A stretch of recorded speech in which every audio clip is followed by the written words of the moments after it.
Ode here mema kwaba edeba Adom TV. Jimedi we ye encouragement some. Na me amidi ho chia me edi amje so eye ba kope. Apostle Dr. Nita Kutego. Ene nyoma me no be kan matu ni tifi sem no potoka sem say finding your pathways in life. Finding your pathways in life. Se obehu kwan a ye twa ma won ko abefa so. We may all have been created as one human beings in the image of God. Umusi nyankopon ebo ye nyina ase ne seso pepepe obi a wo hene ne nsa. Na me no kan Proverbs 22 verse 6 or say, train up a child the way he may go, and when he is old, he will not depart from it. Churchra kwada kwa obefa so na so onyi a ompare sa kwa da. Ni che say ye nyina wo kwan ya fa so. Se me yankrani, se me ya brante me firi nyoso. Se ufri choko, se ufri framantem, se ufri baby asera free, and now OPD free, baby osmosis free. Nyina wo ya kwan ya twama yen. Each one of us have our own pathways to pursue to become the person we were made to become. Obia wa kwan ya twama wo, ya se ofaso. Beti mama ya nipa ya ebo osebeye. But as we grow up and embark on the journey of life, we find ourselves faced with various pathways to success. Ye nyini no, what the akwene se nyina a kire yen, ofa abeye, ofa abedimu, we say akwan no doso. Na amaye yure free, otwede ampon kwan a otwama yen se emfa so no. Ene day, se bibi wa betimi ase Nyankopon so be kire wa. Kire me wa kwan papa na me mfa so. Kire me okwan a oda bo mie na me nante so. Se be ma bra bo beto yie na enya somdwe. No kwani say our life pathways do not look the same. Me Thomas kwan se. Me Richmond kwan ense. Me ni ade kwan yense. Campus me nua be ma eye bafo osehwede on toso mi me na kwan ense. Ya busuya ba ko de be nyina akwan ko.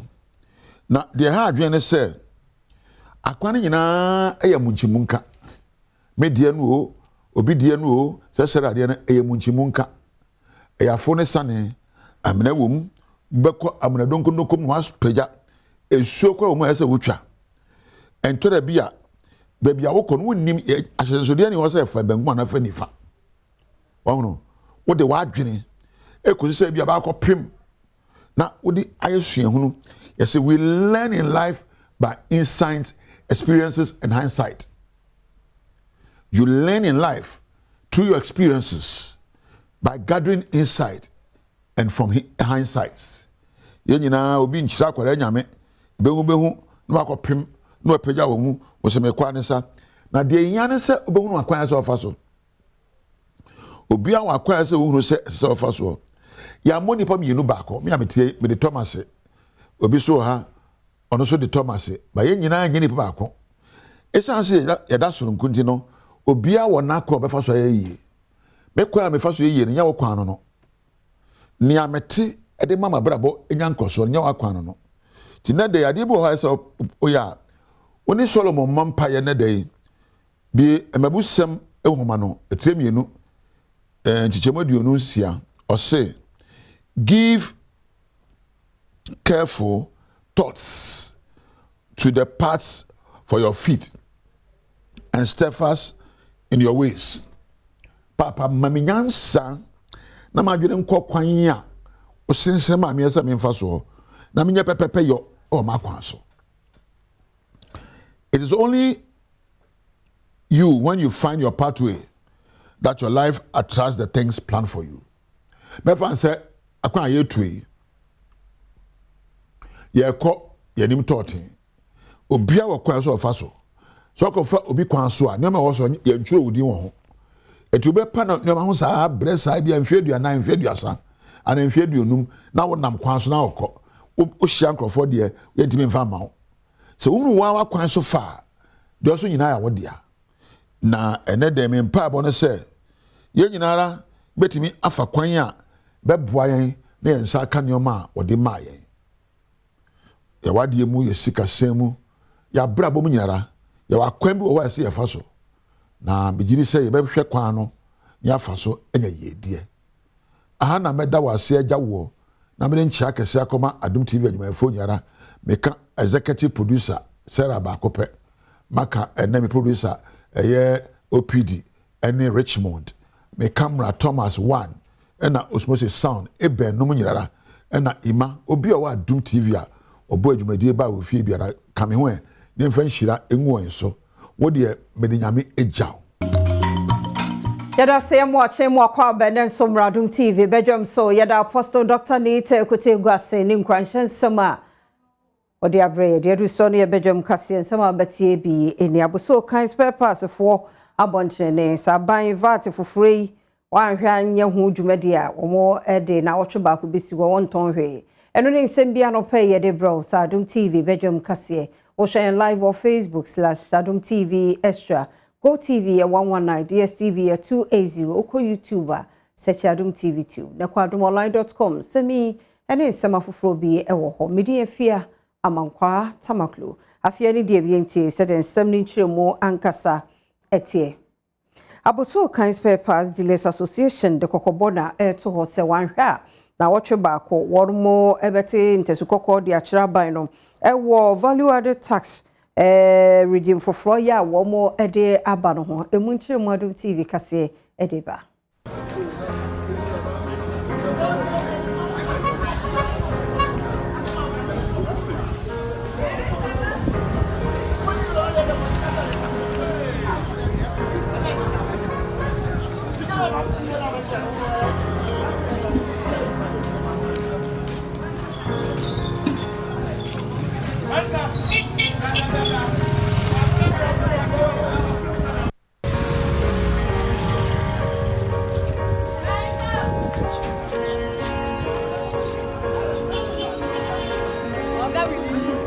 Pachaye, Bresimu yede eneno ebeba yetwaso abwera yensem foforo emu dia.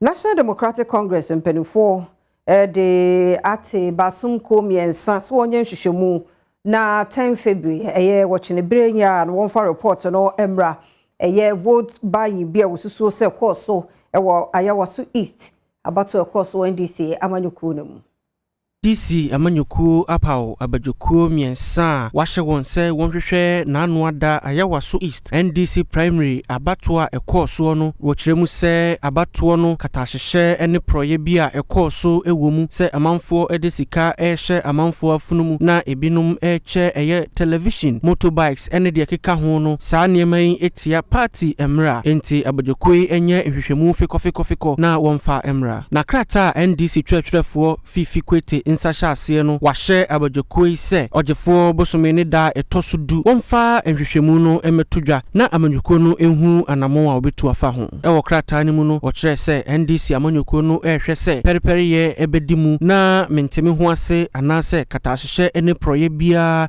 enkoso dachibi abatoa ebesane akọ na wasan komo we mu no OSP na ene yabeto dwaso ye nhwehwemu ede afa ehu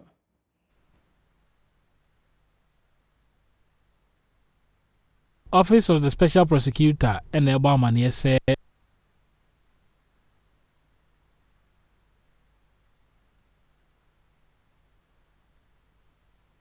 when Mabomoko mampeni anafranka tufo so media manyuko no animu no wono ma hyase ye nhwehwemu ewo sikatwetwe bia ekoso ewo homu eno da nkyene a enrada ayawaso east NDC amanyuko no nso rehye bedwa ya omkoto abayi nipa obegina wanam apre akonwade ama wono wo hono no so wono mahu sikatwe bi ekoso eno nso omo ya nhwehwemu pa na wokyere se wono mo a otwetwe sika ene wono mo a odinwema hodo ekyeye no womo ba hwehwem kwan ofa so nya sika edidi sa adwuma no ya wokyere se wono mususu se kitase no proyebi akoso wa baby na wono mo kira baba Jamal Muhammad Ahmed ya wono kan wono mo wugina ye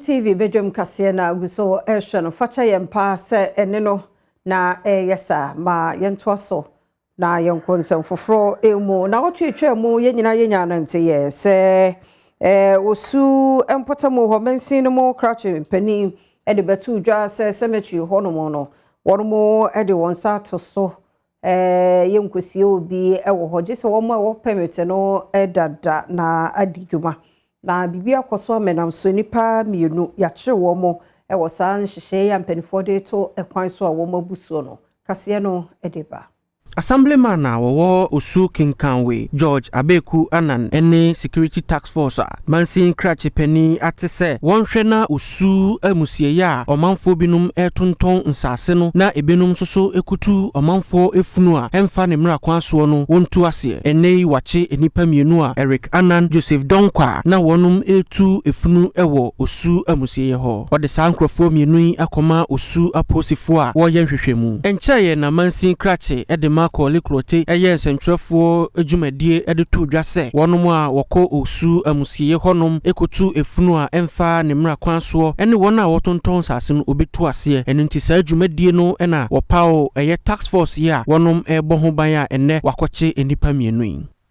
benteme ho asibia manimu so ewo pandai ma namso nananom ahemfo mienu na won ekun won sase ebi ho namso ama motorbikes Warmo ase no be miensa ene ajapade bi eka ho kase yi etwoso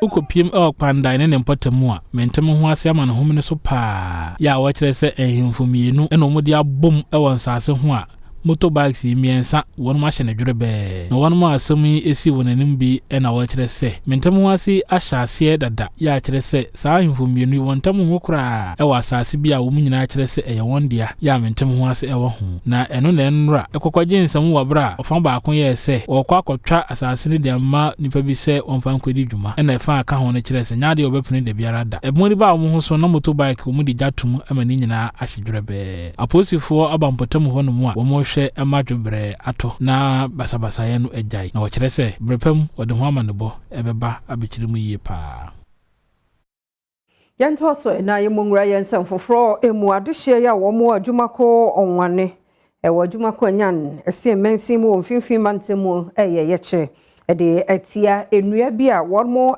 papai eni nua wo mo twitwa ewo virgin forest ho onwane man onwona wo ebako ye na sia aya nana kwame amoto da bia oyene kofi eba bi wose onwan kwa na huntu na oda wono oyo wanze mede binti wato no munwe na odama contractor wo frank Irenchi company limited ne akeda yarempen oniti no wan mind ara ya botwitwi ne ya demonstration sa wensi abota na yama tutuye no obobu kware za on asame someone opportunity at the body this there yan asada ya tuna yimi there onje hopinti afamayan eno achi na abana musini ya wo adwumako enya ne siam Andrews Kojodudu enso de ato womanim se waje na wode kwa akoma ban wankoma nto yam ho pa fi se nya de obeti adaso obitu anamon enimanimu ya amomakoma so ade no abem yanya krata bia na obi amama ho do pedo bobu ndue bi wo onwan me ka cha na menyim ho hwe sa contractor no ba an kan cha ma for place for no wa de wa go stop cha me director there anya krata enfan ko na contractor no there edwuma na we be yen an twentwen do ansana Kwakye Ofosu ya won mo poyamantemu so my confused de akoso wo wonkoko a wato nso aban entua won kan ho ye kokoo no ntini yati kokoo board ewo Ghana a ya fa adwumayefo a omugumu a yetu omka me hwehwe mu kakra me ye no driver ni o kokoo board security o kokoo board ni sika oje no okuani babi ehu bi kura ada enti opa sika no ono de opa onfa sika no emayen openso a oni ontena so na emom no enfie aka ya ni enfie mienu ene abosome enkro no aso awie tiwe mato kokoo $250 amenye scam me sorry farmers ne tete me ho saa my adwuma we for 20 years me witness we be before say ya to kokoo pa na aban tuaka eye me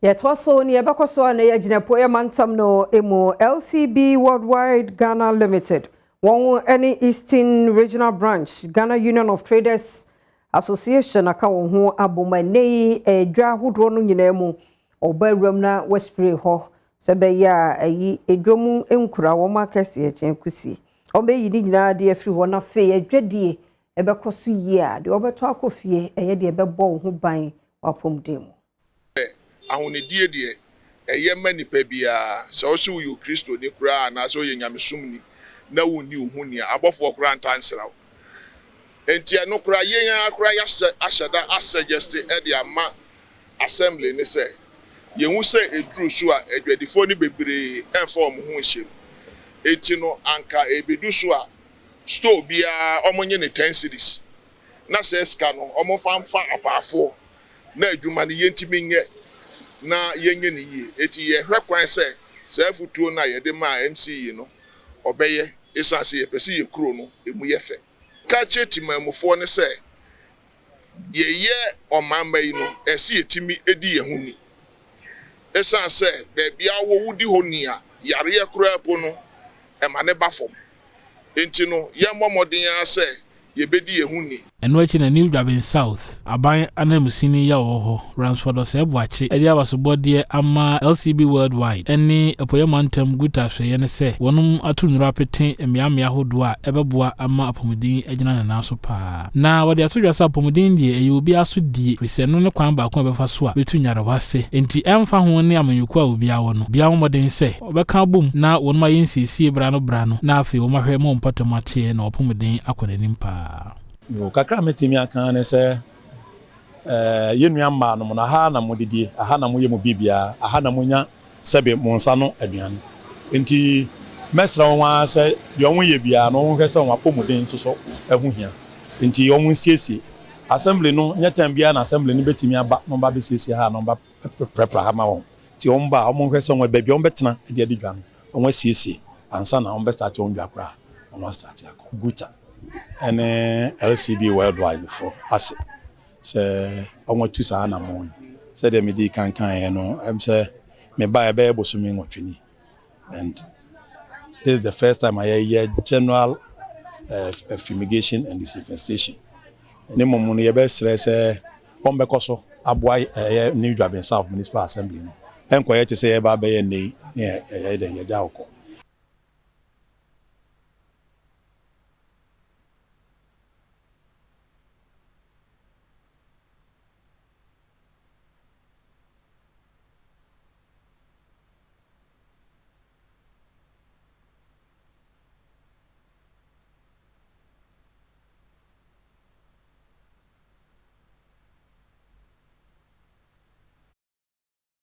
Yenye no Adom TV Badwam kase na ha na brema kwan na no pay ye de asie mra ne adaje nti ye da se ye da okase no nso ase so wa hwe nso na otwemu yi ana na otwena wie ye mu nyina ye ho amasem minu ya bema papa bi incoming owura kwase nsia boaten ejane na so emu ache bejoso ibi aboko nyame ado na so e Adom hu ye mobo ye de yakopon ase sa wo ko wan fama nkonti no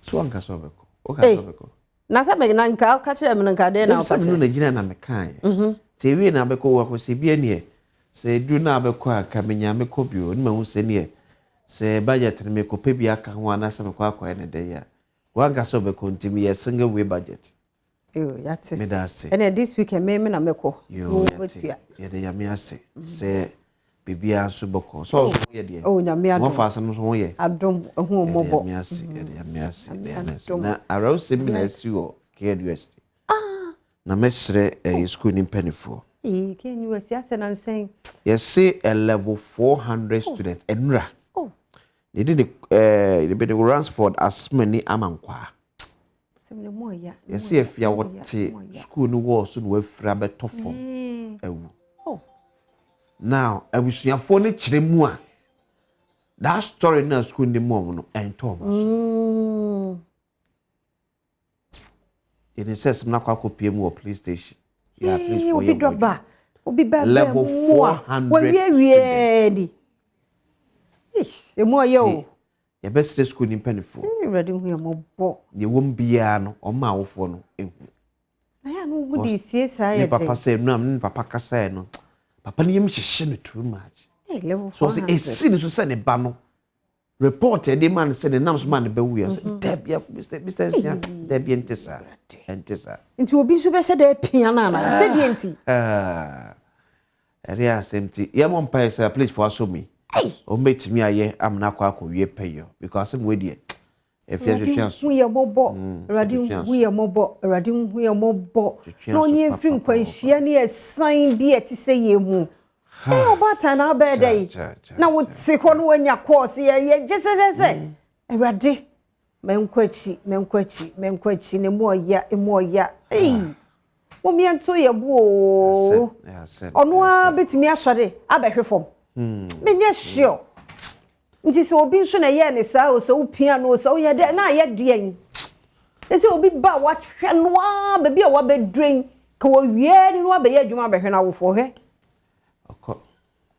just like that o say brocent was say o say brocent was me third floor no free be from last na make can and they say number ye de any am say ni kwan say ye sorry building with schools mo because they say number ye kunkum mo ho de a I know but we only hope say at least for you meet me am ehunu ye won pa porque ehun kura e we aweba I know de de ma Mr. Bodi so akwa be na we ami Adom na mo so Adom na watare pamiana se otoye and na K clothing na K na pamaye so na paye me fe pa na edaso na K don say me sha wafunu su wafom afan six pack no guso yeah aka no fono na ya say me di so we six packs na no benya no ya be onu de abobo ankasa ono de ndi say the more na wo ye ya no independent no nim de maker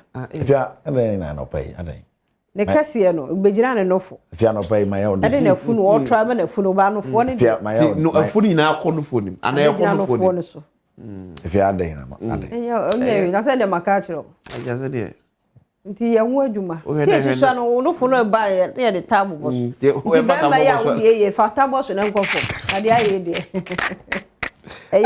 oh ba gbe mi ye pia ma pata asema kwesi ka ya me dia be yesi de ya hampa Matthias but Jordan nti me share week na see I are hosam there but me share see tane energy ade be share see na no na do yeah unfortunate say bad news you have to energy papa sure media be eno amekọ your colleague baako afia kwati asmeni ejumedi binyame agye no wagye ni bebre a doctor for famu de nkanene no sense training nkanene ne kọ so ene na ba mu ato ne mu kra ka ho ke nyina ekoda nyame ase also for baby be ka asem o ka asem o se like yete hono mu a sesi a ye gina hoyi Erade medase. Yes. Erade medase. Tese no nkuwa every minute, every seconds. Erade medase. Erade emiere mfi erade ase da. No hwe no so no fa ma ye hira. Na utie ma me no kro no na dance kakra wodi. So ye sickle cell patient. Na nso kwasi mi yi se ono abie na no kan. Won sekra. Was it bare 16 years atwamuni onya crisis da nti we di nti no to hono mu a won erade ase erade ni yeah familiar with Nyankopon and they are taking it for granted. I was saying, I'm sure it's one the party.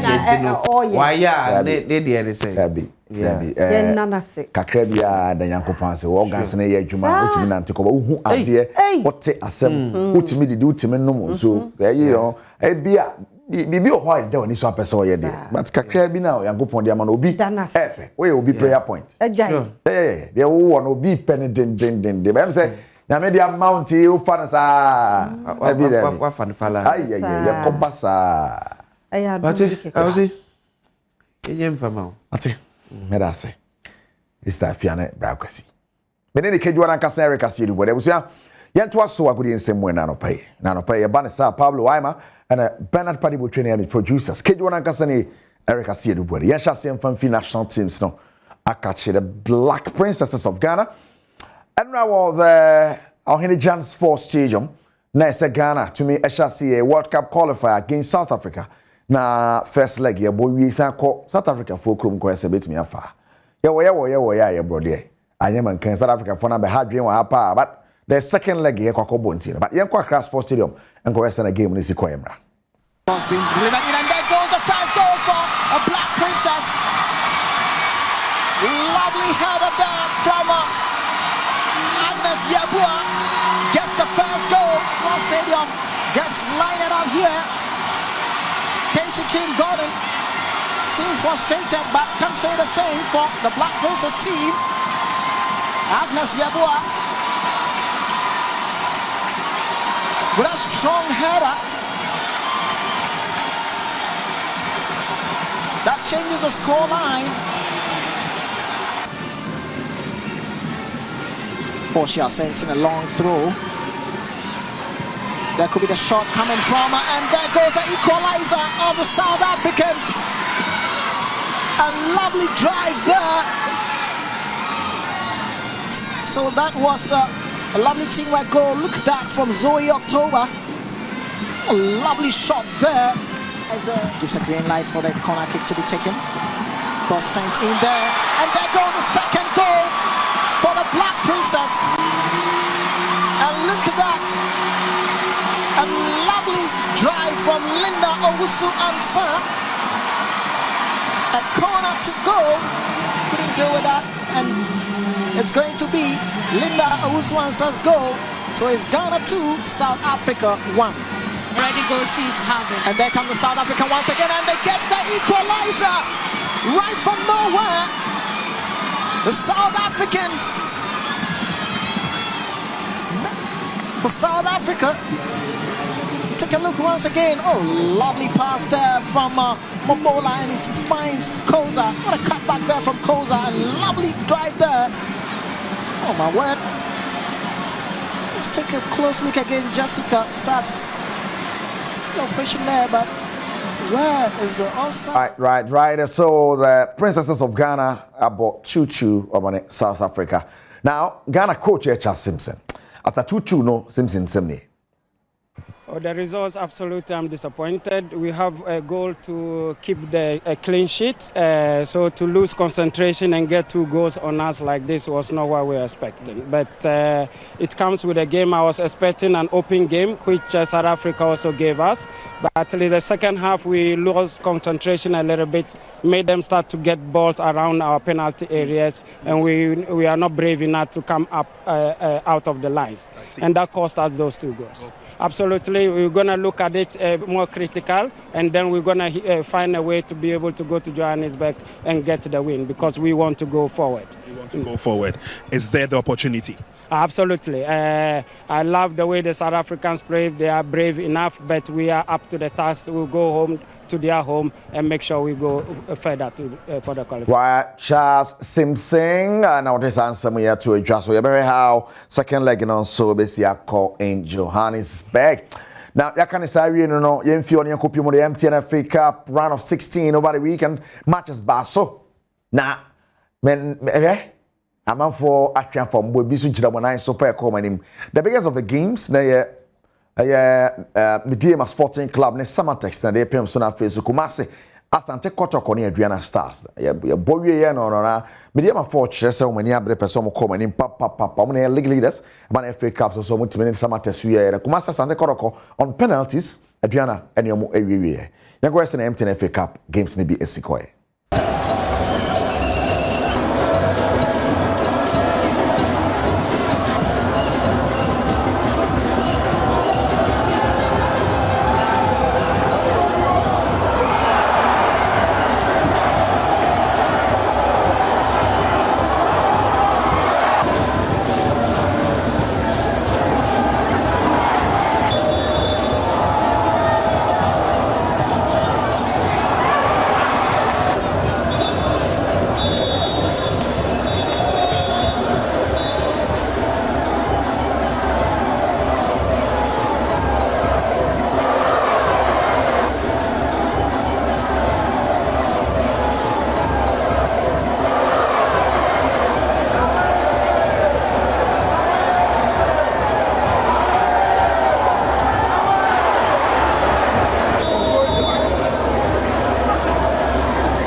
so Adriana Stars yi kotoko ede afimo. Adriana through to the next stage of the competition. The rest of the other results no ekoso our MTN FA Cup anymore. Now my results no this is it. And so Adom the visa about 11 wonders by 4-0 Nations. We need 2-1 over Sweden Blacks. And I'm a DM no quite 4-2 on penalties. True life. Heart of Lions ayi omo fimo. Omo semo ko yi has ba kunu fimo anyewe. Dreams FC boy internalized by 4-2 Asante Koroko Adriana 4-2 on penalties. Techiman Liberty Youth ebo RTU 3-0 na Brekum Chelsea ayi Tamale City. Ade afimo and so honomo. Enti Omama qualify no mediema Nations, Heart of Lions, Dreams FC, Adriana Stars, and I finish Brekum Chelsea. Now the next round of the competition, Dreams versus Heart of Lions, Adom the Visa versus Mediema, Nafe Adriana versus Tachima Liberty Youth, Nations Brekum Chelsea. We and next round of the competition is also there. Yeah, but Shane say Ghana your futsal team, no. And so copy more futsal Africa Cup of Nations qualifier. Chasanya some get to Accra na Zambia for actually Ghana boy and 2-0. Say first leg was 6-6 2-0. Our mama is no. Na say aswa kwa shepa na eno ne dia ekosonti amfa Ghana your futsal team no. You copy more yana mama so na yentwa. So we can see live on Adom TV now.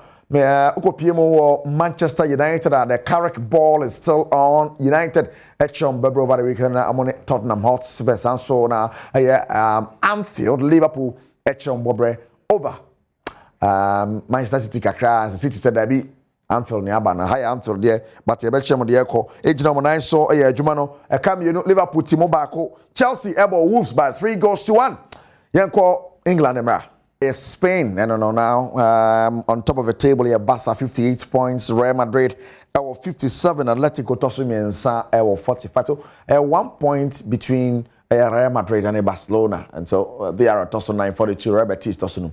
To the Spanish La Liga. Now on our screen to see I interest any other results on this here, and Sociedad we need 3-1 and all that. Now Yanko Italy, Yanko is Italy is also results no. AC at in Italy, Inter Milan and Yabre Pese Oji League no. Sanso and AC Milan so mane quite Napoli so ba Napoli ball Genoa by 3-2. Fiorentina and Torino about 2-2. Verona and Pisa 0-0 on Friday. Now kwasi the matches in Parma Kobo Bologna shocking results. Lecce tonight football you didn't shocking results. Tikrofo Betty Dingrofo. Now Sassuolo at the Inter the ball can Lazio and Juventus game no 2-2. Wow. Now yanko na yenhwe straight to the Bundesliga yakane sa no shane somame se ukọ Italy sane ye ma hwe early on Italy so na AS Roma ne Cagliari bebo na Atalanta and Cremonese area pem so ahead of that Inter Milan nearly do with 58 points na AC Milan tosumienu 50 with a game in hand. Freiburg ane Werder Bremen boy 1-0. Hamburger heading by 2-0. Mainz Augsburg 2-0. St. Pauli ball Stuttgart and afi Dortmund ko wini ya Mönchengladbach ni Leverkusen so 1-1 we need your cost so now yankore sane Bayern Munich ne hofen we kanum na Leipzig so kwa we to Cologne about Cologne by 2-1 still Bayern Munich na jabo so enya easy in France. Leo and the Mets 0-0. Olympique Lyonnais the ko wini wa way was coming yes. Brest winning Lorraine and Lyon about Rennes by 3-1. I can say some Ketouakra. Now Angers about Toulouse by 1-0 and Auxerre and Paris about 0-0. Now Le Havre about Strasbourg by 2-1. And that Marseille results on shocking Marseille form kakra we ne Paris Saint-Germain ba na no share no. Oma Paris Saint-Germain ball e ka mako enum aden. Aden Marseille prayer bia amfa achasa odwen okra wo entiase and Paris Saint-Germain na okopiemu e wo hono ma ma je ho so aboso anya sam keto akra nti well de France de wani tua you know what time it is there well ebejina so dey see weekend di kakra course so ne aboabo no kakra e de abro mo hu se ne ho nsem ese we be ba de prompt we can see aba then anwumre so ya de who can see a bro Ewakasiye na so Pablo Waima Bernard Padibo Twemi producers Kejwana Kasane Eric Asiye Dubodi Mr. Fiabra Kwasi. And I draw that over to you. Yes, I was see. All right, Mr. Medase. Yamanka. The Kotwa radio dear. Yeah, Ben. Cotet more. Yes, you the more. Tiasha, see, I don't know, you're not for papa. Now, when you're TV, Nibi. Okay, so Kusiano so man. Kusiano so oh, that's not what you want. Kusiano me. Na bi ma dia na moto. We jamu na moto. Kusiano me ko ni ma dia na de. O ma di ko. Na do. Hey. Oh, 32 inches. 3,000. No akoko akoji Kusiano. Ajabe na. We na open dey. Kusiano so we anu dada. Come on, any question? Wow. Kusiano ni yeskapa. Onyeska. So you dey ben so dey. Ebi e se na dey aka kra gu fom. Wow. Se Kusiano buso. Ebus na dey aka nyina gu fom. Dabi. Sasa. That's it. Aka. Ani ene buso no. Ne buso bebre. Jeje. Enti Zoom for papa bi e dey one of phone lines no so no. Akonya no so aba ye kwadomonline.com. Na ye de eho abramo sha so said obonkrata no ye de to mo ewo mpensempensemu ebre no so nti de na fere ni e freeze e kan Kusiano me ko na say na ai asemu nti ye de baba nti Kusiano me ko e bia na afo wadi so aye waso east NDC prime minister ko ho ko yi obi a obejira wanemu apremrashe bedwa akonya no iwi echi na sese niema chicha kese atela ene TV die picture no live video no live se so moto no mo nante boko ya ntino ye course no mo allege se enu free baba Jamal camp TV no okay na 3k no so free baba ho na be 3k dey say free papa no you free me na yire ho no nti free mama papa ndi wa free mu nti say na yire na gira ho nti free oba no ho na Kusiano me ko no so free Kusiano me ko na em say omo nche na musa na 3,000 wo se na ka TV no ho because e won finfi and you koje o TV na jo 3k na wo pia and the shia e tu be dia no wa yi ni ehwa ne wo na e ntoma so pie mu Any sanitary pad in ye bi mwa kotri ye pai Kusiano me ko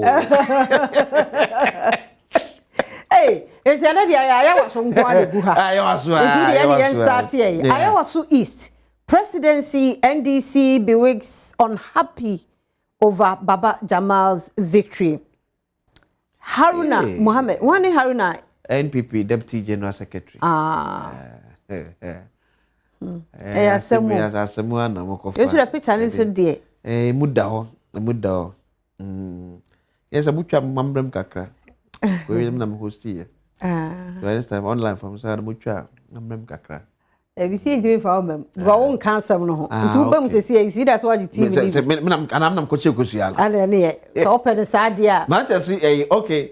And it's was you appoint you Hussein no ho or constituency ho. They want constituency. Na want to wa there. About a majority leader Hama Yariga. And I come find say on chair. Omo letter ba ya na Hama Yariga so this stage when ba say yem pamba ba Jamal mo aba to the ntwem. And na fifi akoko to the Hama Yariga take a position. To ntimi chair side investigation. Tisari Emma former MP. Yeah. Who's also a lawyer. Sa. So no so match. Yeah.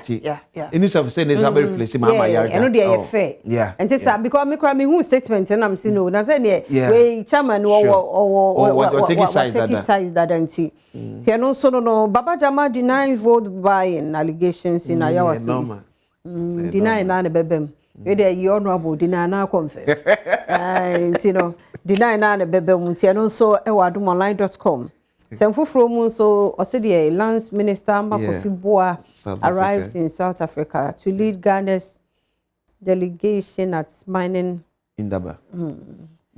So also Baba Jamal dey fear na me na ya asem ye say omo media dance do na be from your beka to so wa anye so okoto aba Baba Jamal.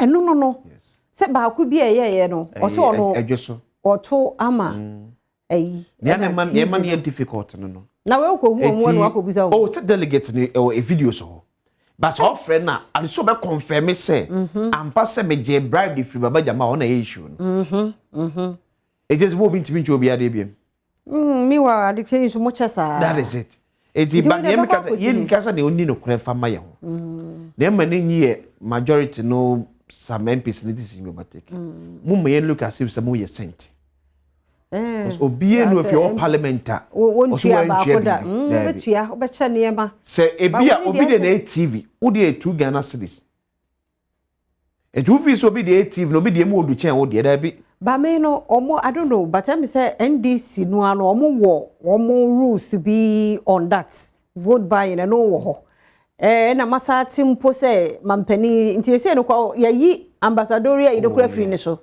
because of we no oh yes but you say they likely say Baba Jamal and come back to Nigeria after even a beautiful so lose ya as we lose dia like so but say election we yeah we win NDC stronghold and menim de be see ma MPPH me win ya also east. Oh yes I don't put the I know the sanity 80 years president to na more say be obi adwuma ne say owa ban mu nti and be o take advantage because be so raise question say hey till less than 1 year Baba Jamal ti benye ska ato TV achama delegates base over 1,000 na TV no crowd to ba kokora base 1,000 cedis kura na on multiply by 1,000 is ka kese pa onye ska no hefa and raise question be 0302211701 0302211702 baba wa kwa akwati anyina abo 0302211703 ipachale zoom details ne so to so obetimi ajoin here yeah baba si mwenye no when nya she ahin abaso be me na no pay ye mu ache ya joso ya da sipa nya me shara so ayin o say you did kind papa. Everything over there, it's a double kind. Nana do what you are see what they mama. I was go day too. Okay. Aha.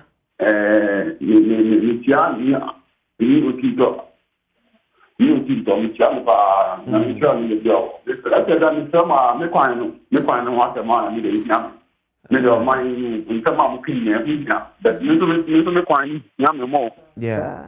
You're taking the pictures now, the best anymore. Okay. Okay. That's it. 2 p.m. so Abba. 2 p.m. no pay you watching. Aba afia ene akwasi sia boaten na mo ho ye. Ya ho ye pa 2 p.m. Na akwasi wo ye ya no na no say ya dobo. Also papa kasa o si ya. Ti mi say ya dobo nyum na fa o. Young boy. Na akwasi ma me mo ba so no pe enejo. Na ano pe de aboaje and Sans Herbal Clinic e wo obo ase. My main chair or man pay and a chairman maintain chairman and a maintain no Ashanti region. I was in 2 p.m. And never do her mere 2 p.m. I will say me end this in Ibama condemn. Now, His Excellency Goodluck Obama, John Dramani, Trump, Kwame Abebio, Mahama. Say steps now I'm taking an difficult no normal. I was see yeah it's say na ya manyo se mo be ko pa dia akwasi any election e be 2 p.m. e timi ko contest bi o yeah because right now se won this car menya sure so betimi akọ contest akwasi e contest e be akọkra anga me ko bi na ne ma ye hu e de se akwasi ya ko pefi bi anton de a ba me condemn me se enye hwe amanyo se ma ye ne so de ade be mo obi a even though betimi akọ nipa ko ne fi secret Edi adena man obeto abama obeto buy open forum kosia pad one motors plasma TV said the Mahama share o man no baba Jamal ma asesi kura no oba radio so na ya onhu asema awonka but 2 p.m. yeah that's super me ho zoom be me na ya mu achen yeah sisefia anope majoso that's it sisefia asr wasikansuo oyamama yes kana ho asem no ntimi anka na ho fa ene ene wa hu niye sisefia wa ho ofenti nya me fa me hebe ye nka de ho na no fa yi amen na amen no fa okun so de ma me eno so ka amen amen na mo ofambasi in fact si awere 20 chance ma me we wa ya de me ya da ma was experience say oba ya da ma good and I do on for me hu na ma hu ti ya ko nim Kasasa. Pamentia Mark incoming women's organizer over the Yeni and also the fight. Now mentia honorable Braka Samuel Bremfo a MP papa. Now of a question in fact, the UCG4 Omoji Yaya was the Faham. Every BBN Dia so much Sebra and Simon a time. UCG Penny a engineer, Madame Fono. Minya friend and our partners, yes, stop alone Praba or Tewache. We are allowed to never. We are allowed to never Mr. UCG for more yours or Musha BBN and also as I kept the quiet my say, or when you be found my artist in your crown. Yeah, that's it. Hey, honorable. I guess we will go deeper.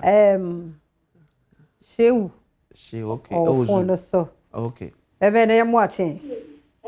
Namia Mejimusu Istafia.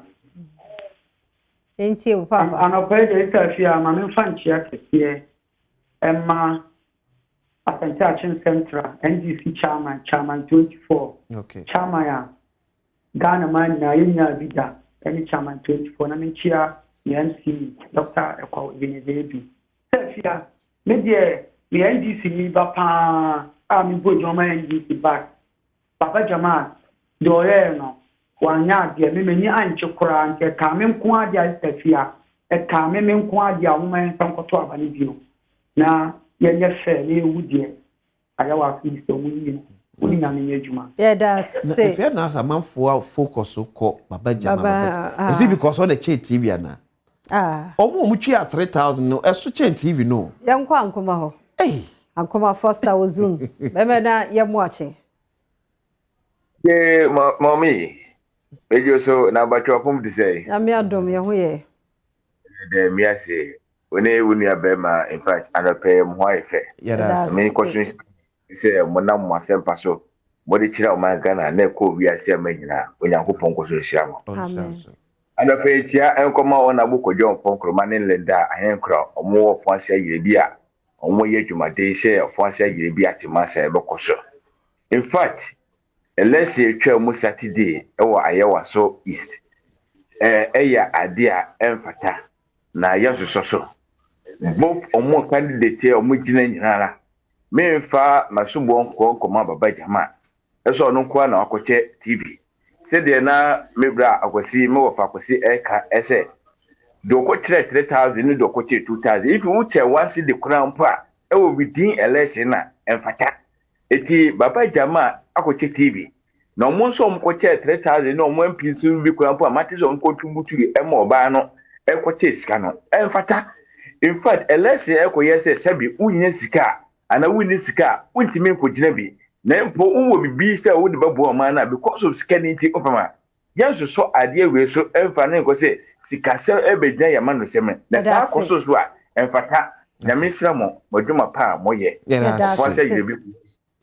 yanko boase coffee krom onyame ene ade nyina afama ni so because man starting the no SK bolas nyame ne hine ewa ade nyina mu me de wadu oboase coffee krom me na yemo ate na ya man ko america so isi ya kwa na ura kimi ni and ya ba ka dia ni ura mo oh da bi SK bolas nyame ne hine ewa ade nyina mu we want to Obuasi coffee room. One of the cafe. That's it. I mean, Jamie MP Obuasi East.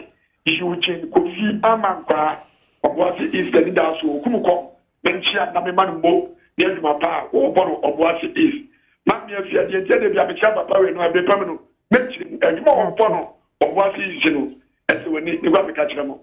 And I can say, Anania, unless you have also, I was always going. Ayawasu East. Anya wago. And the football manager in a red car, a very pretty, a temporary. Omunya we no, omuchia piafoka, a piafoka will be the mobile power. Come back 3 months, 4 months, a piafo, and the Smuja are a war, and the name Mahama Eddie Gobo. And so you got by a new people trade car and Salvata. Then a piafo, a Mandana, a Wasono, Yen Jomoka, Yama, a Commodore, yet flat. And you when you or make your for a form. Yeah, Ebesusu awo maganemu. Sepa yenko zoom na unu abe maba. Besmaka baso.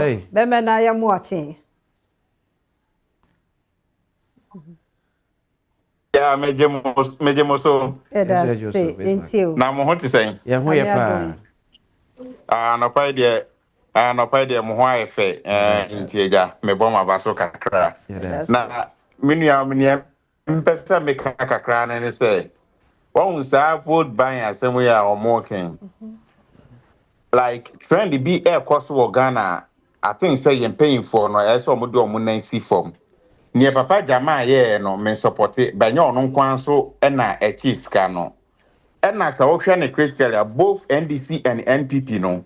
Se MPB wu pe na omo pese omo de ne yere esi nanan. Sa de na e cost no e so mu jai. Eti so wo hwe NDC pay for na me ankasa mi party. Fifi kote ne chamase dunketi ano ne party form paying for no. Utimi hu so almost supporting woman no against Baba Jamal. Enti na man ne koche sa no man no. Enti se sika na woman ne koche ne de ende enye ende nye bride. Enti sa na ye de widows AC omo na omo kunu mu anan no. Enye sa akonya parliament akonya no sebi enya ohina akonya enti ombeja omunya emo oman no meda wase eso da se enti no se Christy way obapa yente wonka o na hwan kra bi Christy abasu Christiano pay ye mo ache Beje bo so se fiare of 6 na mo te say yeah mo ya da so boko me so ko ya pa last week dia ma masokra ama te mo se ko ko fa ka tie ama mo nya me sa akra ama ma fi se ya e beta mo se ni aduma so ni aduma pa mo ya kwa ga abi ti ni prepare ba ni from morning to evening even no client say no yes some is stable one said that was na yesha and offensive dem quiet ya basopo na no pen dem mamo biki die ni say meba so de bia mama so ada me ko plus pa ya mon kan chire de o peke so when you study yes o ba be di ba ko ya we ko brasun dwem na na jeyi enso aba homa no so na no pay ye mo ache kejo so mini aba da sientie wa Nijidi se uno abojo fo no tifo nyina ho ye anopai ya ho ye sana mi se yura chobedi to Ghana president so ba mo yana ho ye na pro hadie coordinator eye ma head na former DC ono so bon body pa na mi do ko teachment bunis general secretary mi chapa bana baso so pata se enfant ko biu na ontimi bana emboy ro ba mo ya wai NDC for MP kra na mo pa sebi omo tieska kese na adu se mo ye omo president candidate se na ometia na me sire bisa se papa no Baba Jamal se o government appointee bi se wonye ska no he e na wo to sa TV kese cheye enye no kwa no cheye ko mo sa cheska ka bo nti Ghana ban ne NDC ban fi ni ko mo hwemu na se bi kwa amba no se bia se be mo nje kunye no tru ntem wa era se yam fa openi kesi ozu openi anope ye mo ache yo minu aba fiama nkwa mema wache ejoso na mema minu akwasinsia nso so ache ejoso Mr. Mumma Memfa Kwenya na Menchia me MP, New Jabe North constituency, Honorable Nana Osei AJ aka Dijo me mawachiano pay. Na mi wia mabame ankasa mi wofa say Honorable Samuel Osei sa akode dodo no afre no SOS, the youth organizer for New Jabe North and also the incoming Eastern Regional Youth Organizer for the NPP. Mi wofa say mechiawa no pay. Minia asamu ababeto eja vote buying. Me didi se politicians e wo Ghana ni na edi sa ade we ho fo. Na sade yewura mahama oba e wo swai corruption so eni sa na e mane de. Eni e Baba Jamal. Ba bi kun a okonya sika free yesa se ye nimu se o ya ambassador to Nigeria. Ese se ye hwehwem na TV akese ni sika wo che ye no. You who the source of sa sika no na afi yesan Ghana phone na ekasa editia vote buying because indictment on our democracy emwa kabima menka bia mamwo no enyina yie meda atiefo ni na as that's the last person okay Kwakye anope ya mwakwaba this magnasa bede Kwakye mute honi ento kasa no Michelle, good morning. Good morning. Bojo abona. Nyame adubia ho ye pa. Ana na pay Michelle una Mr. Kwesinsia won sa ye show ana na pay. That's it. Pay also me wish me chairman Obed Akwakwansa happy birthday kasepa. The man I'm wish my bofra Jerome Edin Forson so happy birthday. Sister Via Ghana vote buying is a Chidanye ina ya boy ya nani sufum ya boy de Ghana ya babwa ne ye dam vote buying ye de show because MPP NDC but when here there ye ina ye de nani besi fom ne ye bohwe na ye dam ahone show na de misikano ya da boy Ghana na Ghana wezie madam anase yes we that's it pa ya mishira o boy no fresh too much ya mishira mo ya that's it ya fa course na zoom no si na otu from mu ni nti health tips no so to so de abane de ba be kan se ho asem dentulism edin titiri dentulism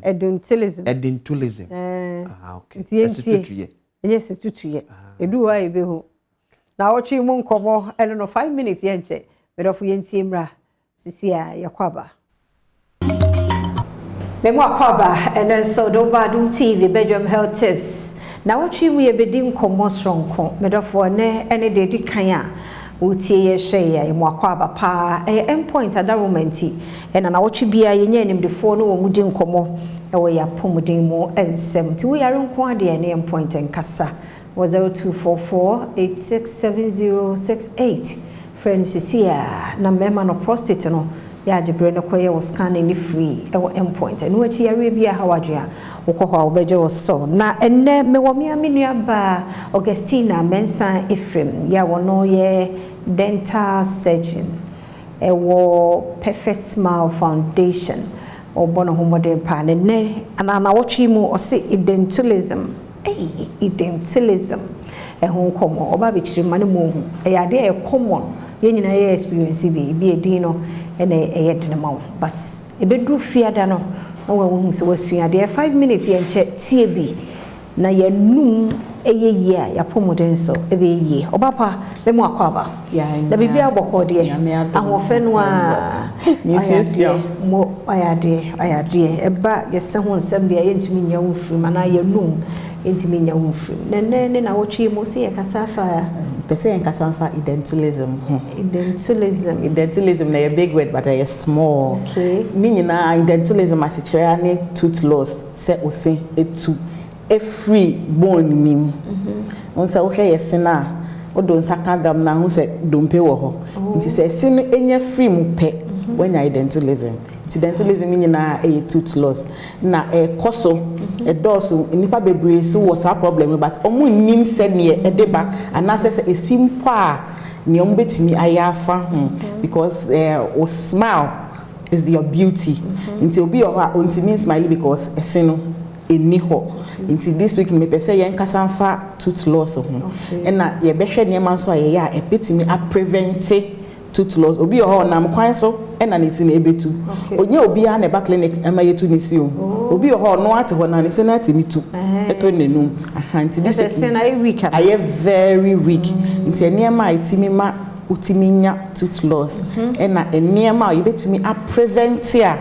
into means na mpo se esia akwanhyia wɔ hɔ sɛ no nso si a ɛdeɛn na wobɛtumi ayɛ afa ho nti that's what we want to look at identulism no nkura ne mpanifo nya happen nkura ne mpanifo nyinaa happen but pain no ɛyɛ a ɛyɛ geriatric old people ɛna ɛyɛ a wotai hu sɛ si wɔ akɔlaa mu a na sɛ trauma ebi ɔne ne yɛnkɔ akɔlaa edi agorɔ de ɔbɔ fam ana bibi bɔ ne se ne so normally ne nkɔlaa ne deɛ ɛyɛ a na yɛ trauma na ɛma yɛ hu but mpanyinfoɔ ne deɛ because omo mbo omo no hu apomodin hu yie enti as unyini no conditions bi ba hypertension diabetes they are conditions are unyini a impepi neba unya sa condition na wa hye wanum ya utumi fall into identulism sense na wochi komo ibediro no my number na nsa apart from the eka ho asemi ye sure say numu simu ya efa ese ho no ba ye bitima ye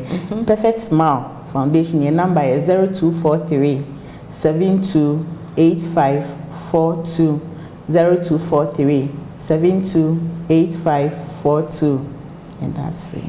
Enti na wochi mu ene de abone tofa e de amam na wochi mu nkomo aye die no o say o de ba ye de o say tooth lost as I say no one wo na tu but wo bo mo terms ni mo dia identulism edini me de pa ti na wochi e ho nkomo no 5 minutes wa hu say ye nche ne point nkasa e wo pomudi mo nsem mo bribia wo frɛ no obeje wo so 0244867068 wo chan kwa ho de wo afia amankwa atamaplo e be se hia e da se a health tips na say wuhia yesene de ye num no de hu hiu say ye de hu nkomo nti ye adontilism hey I see tooth lost o ha na sina anu atutu ne ade I see ehwe ti e bedu Friday de obeteni ma bebrase de nti a e wo se kwayere sabia ana wo call dental ho dentist na ye hwe wadum wanum no ho ban etachere maso film ko a ana pa obi wanum ye so obi ko na chi hu sa de no e wanum wanum ma sense hu fefe nso no wanum bon e problem ti mo mi enhwe wo ba use mouthwash said dey gam ne ntofia hodo still sense no etachere manage ho fi ye nwochi yenum tutu yesia no pa na enwumre ye mu yenum ho ban free kaka ene enum nka ho ano odin usa ge no mpa okisi wanum bon yes o show wanum abo ho ban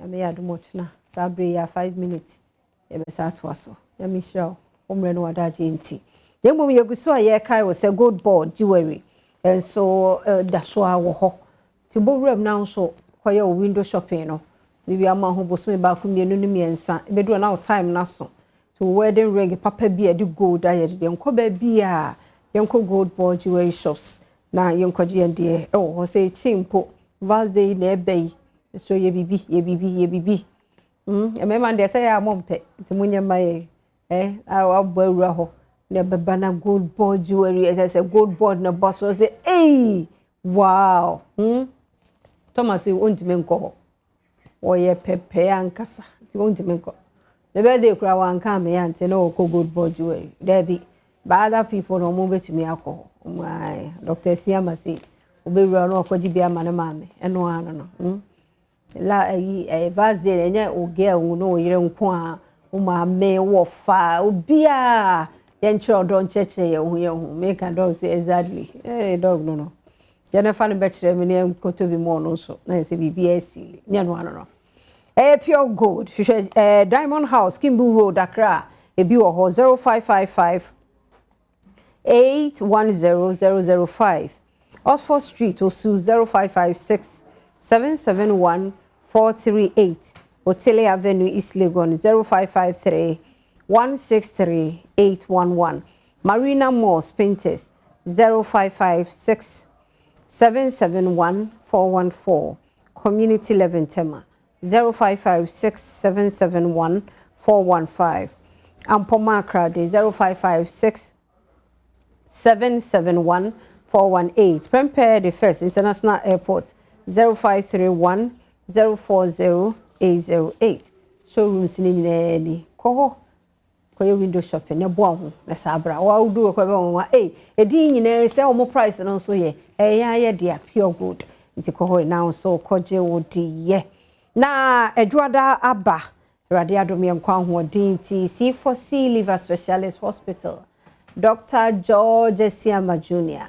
Abekan yensa anopei oni ebedi nkomo apogudi mu ntuni of TB ebe boa ebi ene hu na yenam kobai bia na asem bia wote ne ne be sevi udache dog ye mo akwaba na bia boko de de nyame ase adwuma mu so koye Adom ye guso kakra Adom ma yentie we C4C Liver Specialist yes se fia meda wasimechia ona ya fawe fidi kase so echia ohwefobia na yada omuso ase na C4C de ote yanka pena on me say ya brebo na ni de nkomo se via ye gidie ne se nyankopon adom body no I build in a way was a or your defensive mechanism already nti body name person near makra bebem ti naturally or your cleanser man ho deda na eya na efia hodro to menya kwan ebetina ne peduane mu ebetimi aba in the form of sexual intercourse ebetimi aba your lifestyle eduane ayedi mu na ye see love month mu de very common mostly PID your friend say pelvic inflammatory disease the etene say yankopon amayen organ system ya kan organ system your systems ahodo bebre woni peduane mu your renal system ho a eboa yen your jonso mu your digestive system ho a eboa yen we eduane ye break it down ena your the reproductive system enti yen mema no your reproductive system eboa yen ma yen kwamboa no ene de ahoden asabi yetimi de ko ye ho kafo ho nyina no eba yen nuanom mba no so reproductive system no ewo a lot of defensive mechanism ne sente ne se nyankopon wa ye ne se before ade bia beko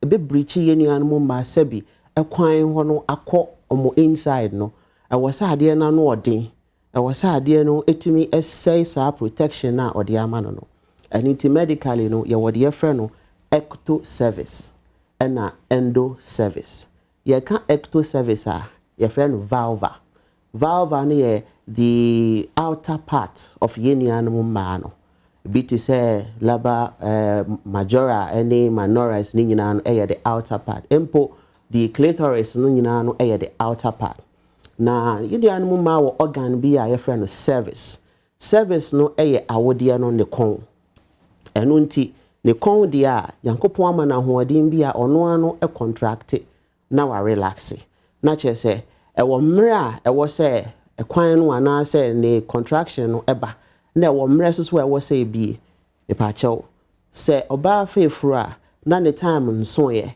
se bi akola no beba ewo se service no ekata emre no so a na hormones asesa na production akoso na ma service ne bie enu nti eni kwan se nyoma bia sebi enya kwan ekọ the endo service we can endo service not just we breachy ecto service no the outer portion no akom nhwehwema me yehu se emoa bebre wo ho a eya omoma breach no ekosoro ebi ete se gonorrhea moa no ochewo ni peduane mu a titiri ye oba etimi ebreachy ekọ endo service me stress PID yare a yenuanu emanko na enyebi emema eni fallopian tube emema eni ovaries yenza so eni uterus nanso yetumi carry emoa na omoma PID no eba no enti se bema bi ewo gonorrhea syphilis chlamydia ana emoa bia etumi kofa yare yiba na odne ho kan unprotected sex otumi infected ema moa start say omo breachy ye ecto service no eko endo service etimi ko infect awodie ni mu ankasa ema ede oha obeto ni pedua no so wow ye nto so yes. Fa be na faso a ba na say ye namu nsa ya de yes nti ye ntwiti oha be na de breye wa wakase ye ravals day mo bosumi me ye odo bosumi Pani aku use machines ya be na yare nko a. E ba ye so how bad the brain. Say if you PID one stubborn condition. Na ebi mu ha omunya silent PID. Enti onya infection and so onya signs and symptoms be that's the right way. But obo say onyin a na signs no danedi. Eno na to de be etimi ma sebi miscarriage eba. The etoso bi omu ye burning sensation sebi. Ojon so a onya burns o ba ne mo no hyehyw. Okay. Why ask so to me ya severe pain. Pain no ye unbearable. Etimi ye chronic pain. Pain no itimi be ye kranko abere bia na ewo ho empo ono ho kanfo hia utimi nya severe pains. Eya na ye nuanu mbe man mesremo. Enye se sebi wa ho odin na bro ye nua ba no so. Ana bibi fufuro special bi na wo ye. Ebi wo ho a na eye infection a ema ye nua ba no or feel that excess pain. Nti pain ye one major ebi mu kra to me nya bleeding after say one ne ho kanfo ehia no na o bleedi ebi so kra sebi boso me ne so e wo say onya ne normal flow no onya ne sa empo ebeba kra eba scanty eba kakra bi ebi kra wo ho aboso me ne mu no etimi ba be 2-3 times because of PID. These are some of the major signs and symptoms ebema we hu na we tu ho anamo entem na mesrew se we ntu ho anamo a how kesi etimi di ba no say kai se emwa no ebrichi wo endo service no akọ inside enti omo nante the nante no okọ awudie ni mu ankasa a ye fra no womb na ye uterus a baby a akola no beba be da na waju na home yansa na mre no so wa ba abonten no okosete wo ho e ma wotimi nya endometriosis besrew endometriosis is a serious condition a etimi affected the lining of the tissues e mo mutimi nyi abnormally empo etimi spread kra akoka wo ovaries no eyo how bi wo hokra mo anu breech feather ekoka wo fallopian tube no say ye hwe yensem say ya utumi hu anatomically on the page no on the board utumi hu say wo draw wo sam no mu a utumi hu say there is a trait of ye nuanu ma anatomy no ewo wo say me no ka say wo dey try na hwe wo hu the atia no say fallopian tube no na boa e ma say kosua no to a e wo say fast pathway no mu anante ne be hia be ma hu nsu a ho enu odin kai say be ma hu nsu no so e wo so no so nya ho odin a obetime de ayobo obenya words ye etime ne kosua no akasa na kosua na tena se na ometime hia na omu hia wi a na kosua na nante boko aba abeto eye awodie no mankasa ye wumbo ne mu na enyi ewo ho enti abribia no ehia se fallopian tube no eye patent eye smooth bibia ni kwan se block no nanso how ne say PID mu wai nante ko fallopian tube no ko sei e ko block fallopian tube no enti ema wonya infection ya frɛ bi salpingitis e ko na ni ma wonya hydrosalpins infection no e kosoro in the long term utiminya tubal blockage na chese kosua no ntimi nante kama embeto awodie no etimi ma awo ho eyedin pa etimi ma ectopic pregnancy kosua no nkoto awodie no na ato fallopian tube na enyi wo ho epaya etimi di how beto ni pedia no so PID a major reason ntia eye infertility arise bebre ni anum ba nti ye besrew se bomodin na edu this special season idie obehwe ohun ye what infection bia so when you be pen bomodin anya the right treatment plan na kenya obrebo no na brebo no more and reduce and increase all the immune function of brebo no kai say brebo no or natural killer cells or kappa cells or hepatoglobin or all these special cells ayankopon amoma hoodin a ukenya na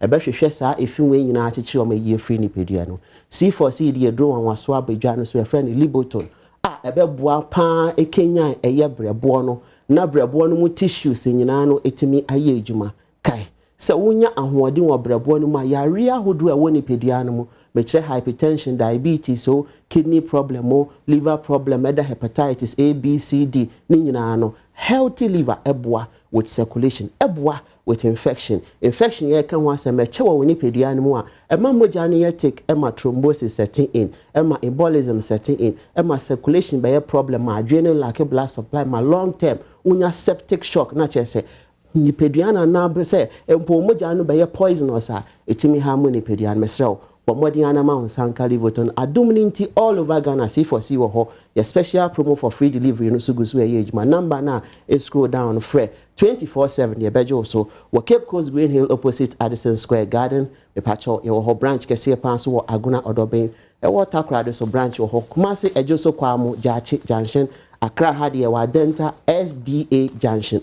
Branches ni nyina ejuma from Monday ekosi Saturday exactly 7 a.m. on the dot. Near starting ejuma to 5 p.m. Mesre, say treatment near holistic in Tifanambe na free delivery no. Baby I will be an offer now place order for Livotona at the Bebro Asum Dream 050 00 40 331 050 00 40 331 and now 050 00 40 328 050 0040-328. C4C Liver Specialist Hospital. Yes, so brabo e ya won kwantikai. National so nakai say ya GN ni di GA treatment plans ni di. Tina bibi ya ka say once treated forever treated. Anope ya da OBBS. Yes, ya da say Dr. George Siama Jr. C4C Liver Specialist. Eho eno ye juma ene oni abisua di infections. Husin apia. E maybe nyew Mebubungra pharmacy be uncle to Dubia, just here. Sister Sandy B, or your guy, I cradle. I was a penny bar, and then I'm more ding. Pressure Sandy, dear true system no more, I'm more ding. And all the moon, what a moon, ye, what a moon, who be. Hey, I'm at you. Relax my system, no near eyes open. Hey, pressure, I'm more ding.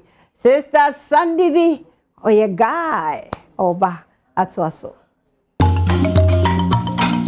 No, ye be some of my command, ye togu so crack on one side of baby ye day.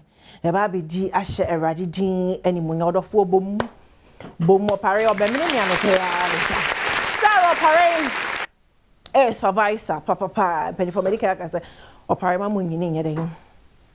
In free how boy pa any fans of a man or kutuku bisu Richmond Euphoria Sanse Emmanuel Palate Isaac City Omuna Bomachidon Frank a sound engineer Master Thomas and a Daniel Omuna Grum Nikwe Fresh Boy Bako Pe in the whole multimedia Obia Sia Robbie's Glam or makeup department Sebusian and some Yashana Bede and Semno ya Kurumu ya Prumu Ashana Beda Ayade April, meeting the sister Sandy B. Guy, Ghana's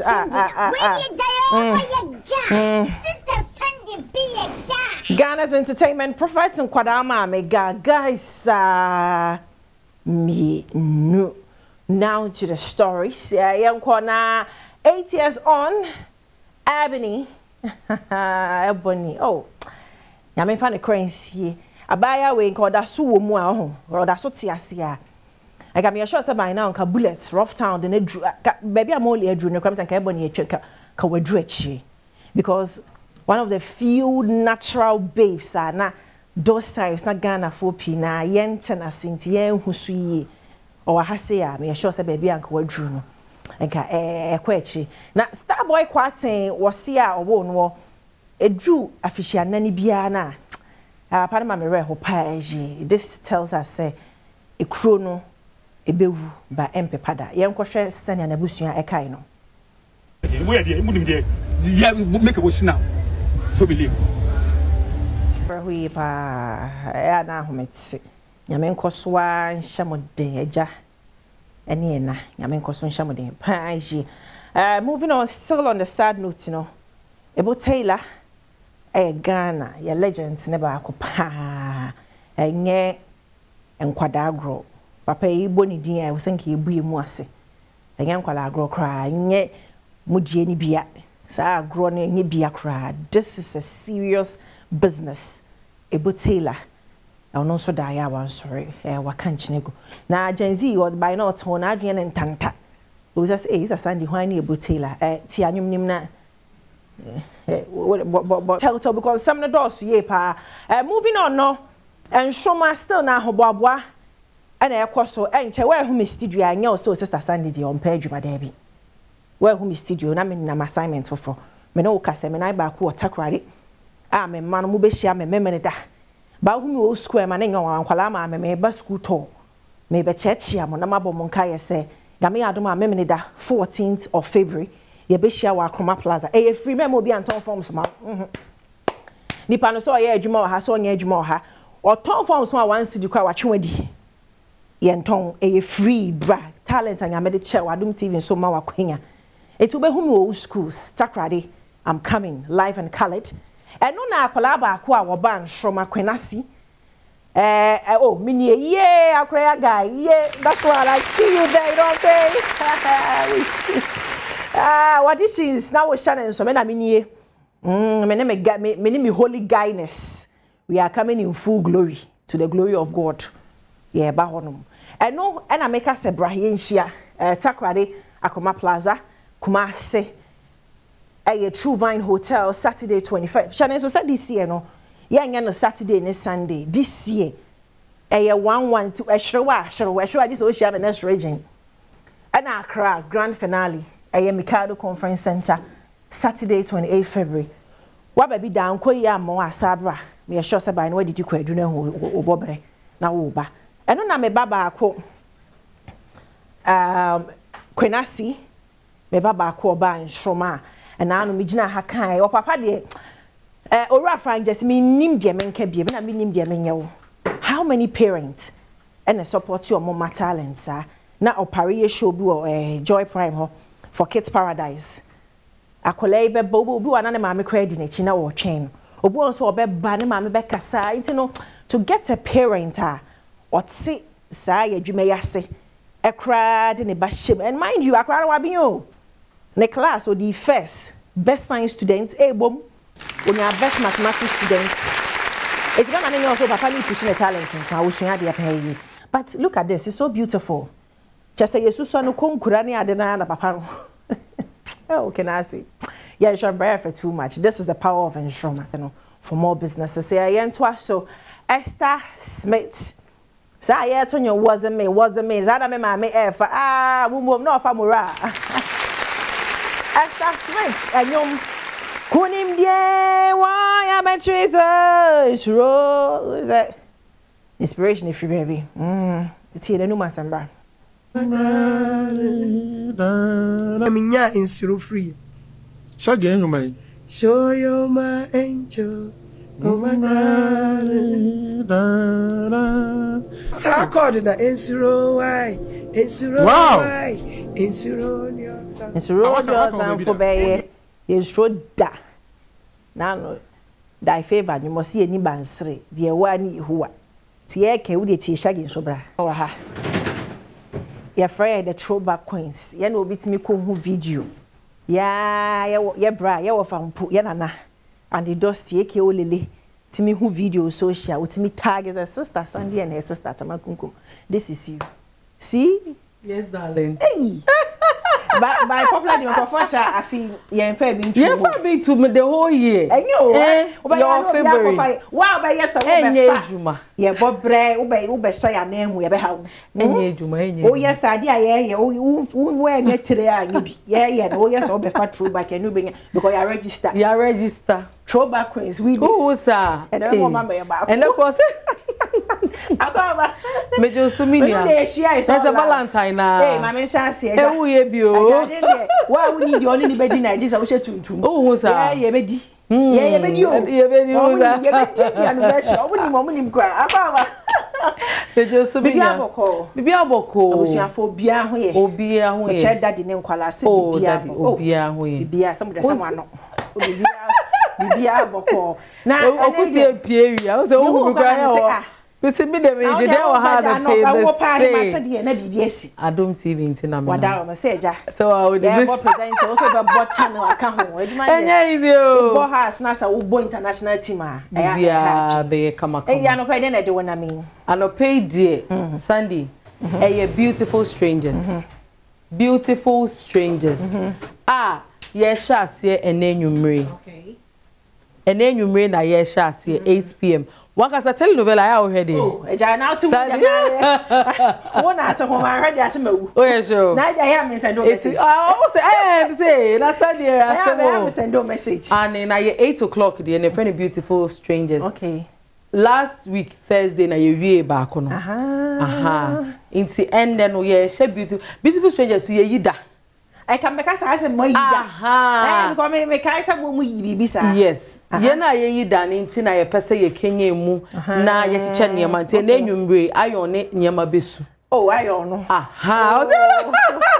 8 p.m. sharp Adom TV so na ye ba be sha se ye be busa questions okay it is who send busa questions nya dem ma wa yon it hwe no wa be busa me sro Dabi it's there and no de be de say ye be sha se 8 no me ba be kasa okay na maka cho say end episode no ebia for example end episode Sunday betwa timasum baby Sunday betwa timasum e ho na mefa question efi enti wan hwa he senti no o se wo hwe enti wo hwe wie ne e pon na masa be kasa question Sunday betwa timasum den na timakai enti answer no send near the WhatsApp number na to ho obaji ayon ba be me da say obe discuss obe da enti wo answer obe send aba adechia Tuesday no na me ba be ka winner no one winner per day okay enti Tuesday no ma be ka winner no na masa ka cho say Tuesday no hwe na me be busa o question enti no we Adom chede na ye nchawaze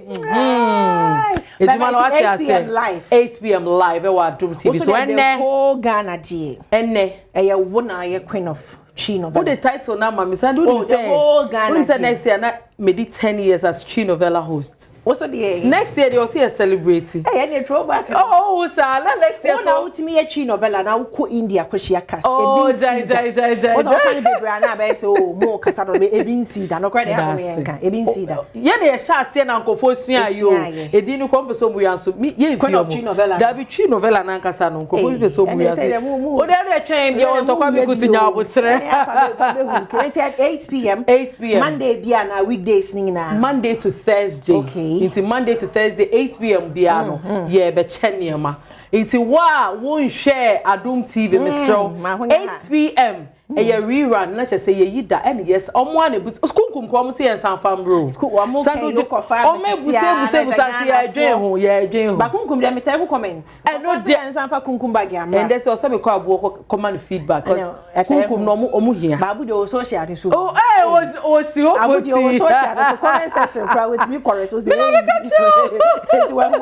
it's a nenumre and I hear share beautiful strangers at 8 p.m. Adom TV so na ye che niema iti fasa akonya we so se Valentine so abane ade obetimi wini iron kettle ni ehun ko give to be our rapid akoche na de akoche o sa e throwback na sia ba we throwback na me say here yi teaser but there be yes I will be NSA will be to ho ahwa no abehwe na promo no kwa me say bo we chini ade okay but one be ma me no nya story back how so go petrol back no delay ya sister penin delay and call for tata and say on worry on nah it's funny because you don't know what is going on you don't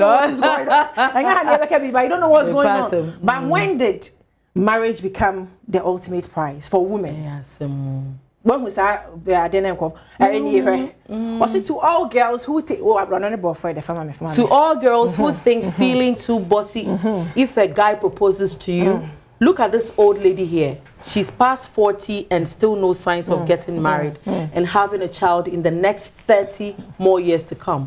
Continue feeling too big. Reality of life will soon hit y'all. I think say delay achievements ni hunehuna. What? Me hune say delay achievements in hunehuna. They can't stand the woman winning. They can't stand the woman being the boss because they're all trying to cry and factual. And yet, you don't know what is going on. Unim their water, and it's about time I move trasa near Maniswa.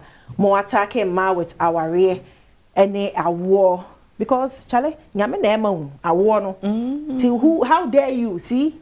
Your comments now. Yes, and I'm happy the women are coming together to fight. Obviously, the pride and ego that men in general get over marriage and children and the entitlement that comes with it is so annoying. I don't understand why it hurts their ego so much. Like, is it by force?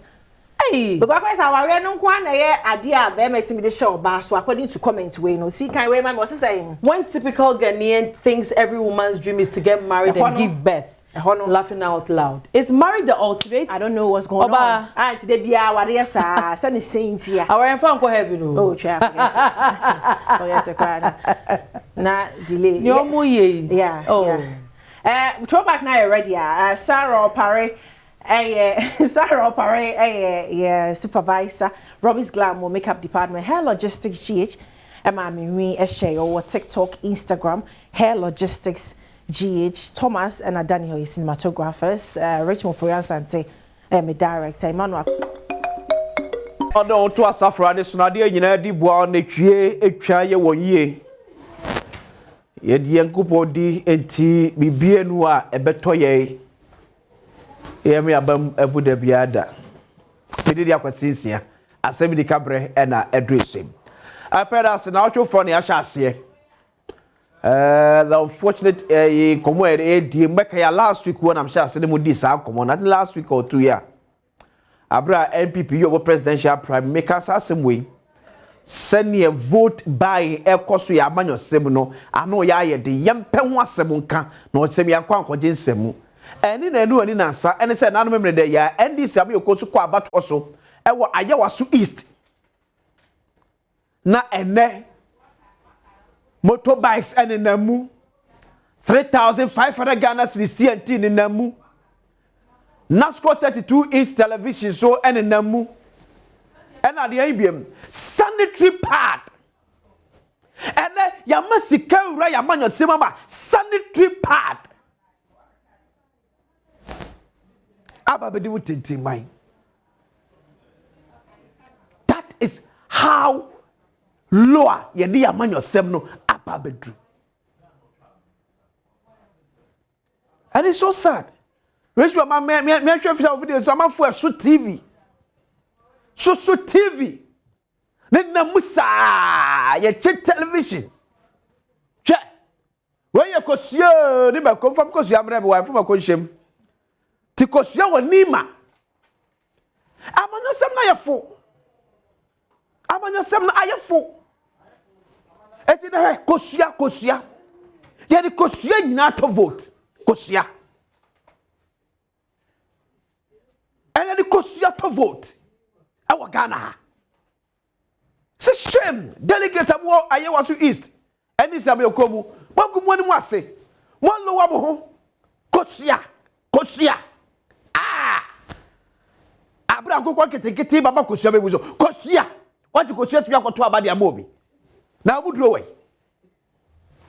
and now round 77 kosua no kwasa gufom o ene ya pre ho kosua no egufom ene ya pre ho ye tie beso ni emie beso still na kwabrane e maso enye nwanwa kose kroma no bi firi abrochire ebeda jollof so a boy safa ete concert die Amu man mo ayefo. Na ma hu special prosecutor so to an among ma hu the office of the president say we withdraw Baba Jamal from Nigeria. Ma hu NDC ameko so so be investigation. Ma hu the majority caucus. Mama Yariga led NDC majority caucus. So so call for say Sana na kwakwa ne yanka abane nyina mfuntum na omo mtwe eska nyina yenyo mo famfiri mu aha na me issue no no.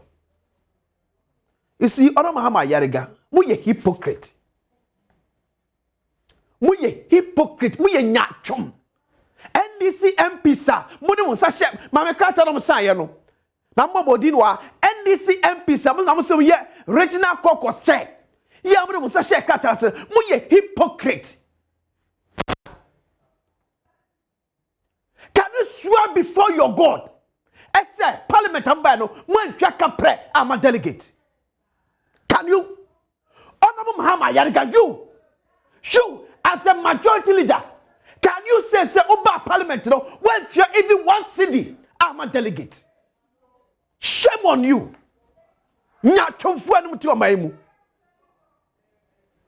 Nyatumfu.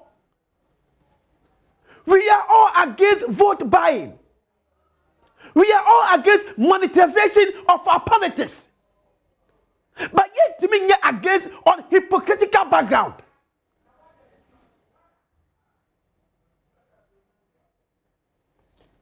And then we can say NDC MPC or myself the film and then PHBB when you about to go for you be free mo.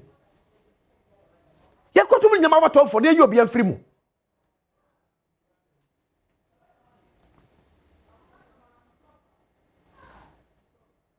The be make say mummy and tonko so ma sikasem no eni yanim. Asoma ya pre 20 year.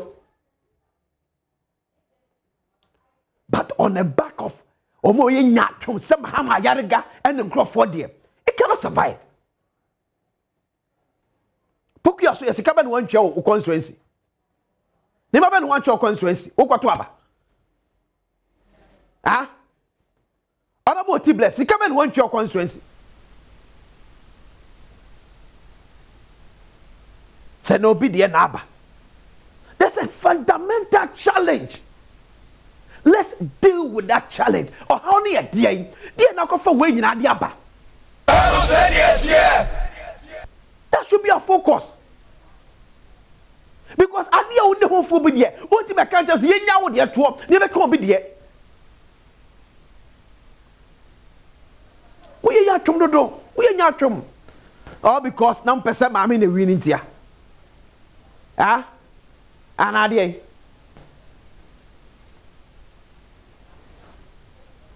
Monetization of our politics ya the bonny. Mekoswa can there be a. But nipo nya atwom so de me kama no ntu wo ne ho. Me catch a delegate nya mu ye no. Mo chire the general populace ni bibi. I say 2028.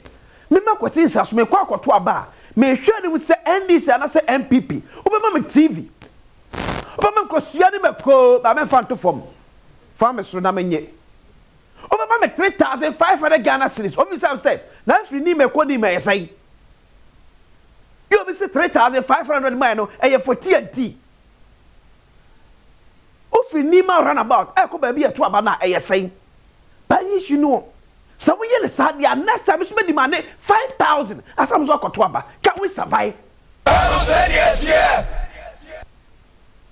Maybe the bit in your mom and the phone should be there from yourself. In a general election, Ghanaians will make a core demand. Near a 6 million to about His Excellency John Dramani Mama. If he can pay 3,000 galaxies to each cake or be a bar.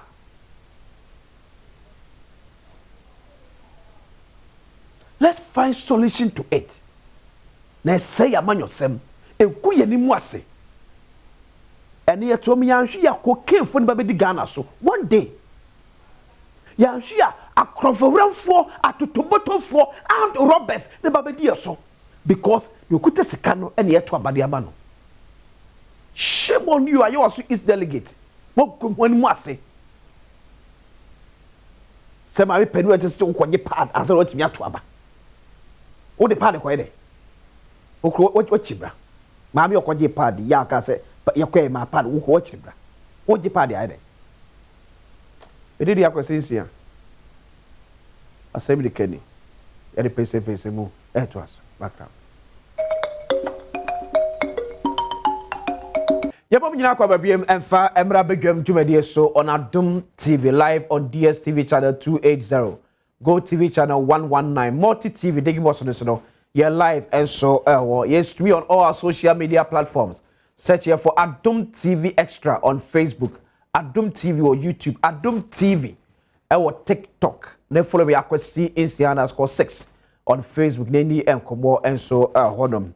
Amejafo atras na yemfa yeni hwe so do da bokata de aba abonten and anope me the daily graphic da bokata and I share asia. The big story. Ayowasu East NDC primary. Baba Jamal hot. President recalls him from diplomatic duties. OSP party probe vote buying allegations. Daily graphic said, "Boy, man, here SN. Ghana to host 40 under 40 Africa Awards. Secure funding to purchase 300,000 tons cocoa. Buyers association to government. Cocoa board assures of swift action. Daily graphic anyway, banner and pay. Daily guide. Vote buying rocks Ayowasu East NDC primary. Candidates share motorbikes, TVs, cash, butter, clothes, boiled eggs, ice chest. Hey. Security agencies defy orders. Jailed Kumasi shoe factory. Akumadan Afrancho fit for 24-hour economy market. Africa must embrace digital single market. Telecel Group CEO, and I can say, co-ownership will revive VACO. Jadek CEO, as I can say. Virtuous Ladies of Tampa Bay support Kolebu Teaching Hospital. Daily Guide Abokata de Resoba and they are paid. The source the Abokata today. APD 2026 drives borderless Africa new agenda. NPP to Randy Abbey resign over cocoa crisis. Bribery and corruption rock NDC. 24-hour economy new authority baseless. Bekwai MP. And I can say. Spare parts leaders threaten strike over VAT. The source. The worker at the banner and pain. The Daily Satellite. Sika Ofie, and this is when GMP issues 400,000 Ghana cedis check to support 268 tertiary students. Africa must remove trade and visa barriers. APD 2026. Major power outage coming. ECG claims to improve service. Aboso kind auto pass traders threatening work stoppage over increased sales tax. The Daily Satellite and so I don't know. The Ghanaian publisher, the Wakata Sunie. Delegates swap vote for boiled eggs, cash, TVs, pad, butter, motorbikes. In Iowa East NDC Primary, Virtuous Ladies of Tampa Bay rescue 6 mothers at Kolebu. Borderless Africa key to after success APD 2026. The Ghanaian publisher, no. The Ghanaian Times, the Wakata Su Enye. Review cocoa funding, Modek. Cocoa board working to pay farmers, Randy Abbey. Kumasi shoe factory suffers as state agencies depend on imports. Board chairman. The Ghanaian Times. No. The informer, the worker Tansunie. Mahama sacks Baba Jamal over vote buying allegation. Iowa East Primary voter inducement failed us. Musa Dankwa.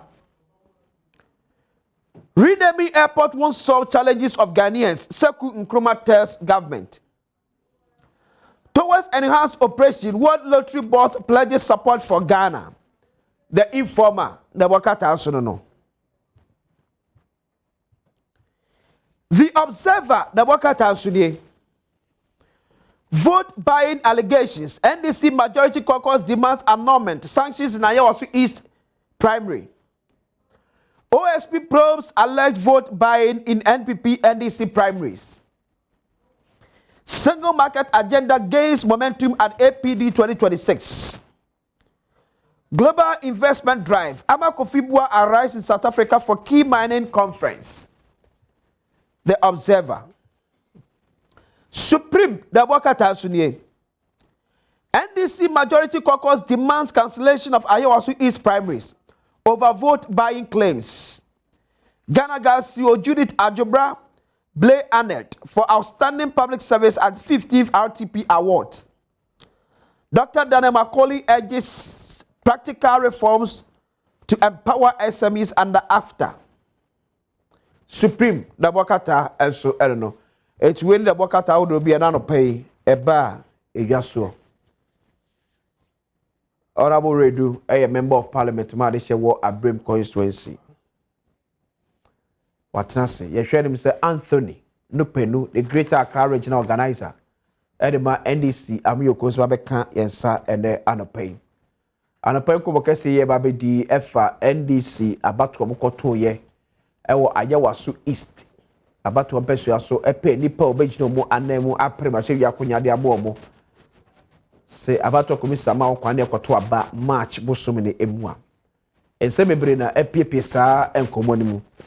Se siketria sikache ene ma che bi akoso amenam so bi ma baba Jamal ye okuta ma pene di bere se ma amanam sini o Nigeria agi e de free ne nsem NDC amyukonso apa bajokoso onye sa ansemo ehwemu opa no de kan de mahama yariga the majority leader ene to anu da chomu se da bi dom kese ni nyina asore de tia sa abato record ntom se ogina ese jemtreni masa ehwemu ko na enye to mayire fro akofa Inusa Fuseni ene de na ba yeso na ba chair the new investigative team ye ba hwe sa asemu emu Office of Special Prosecutor so the kata abachem so na nya ni sinkwa no hwe se hwe MP4 de so emu Isas na no MP4 ko about so suma ne mrante for so ko nom no MP titafo bi chiro mo ebro mo sa asem hwemu ekoso to be kan nyina bom no ay sa hwemu no Ibebra akasa onso adwenkyere edesai WhatsApp number yo betim no adwenkyere afaso ye 0531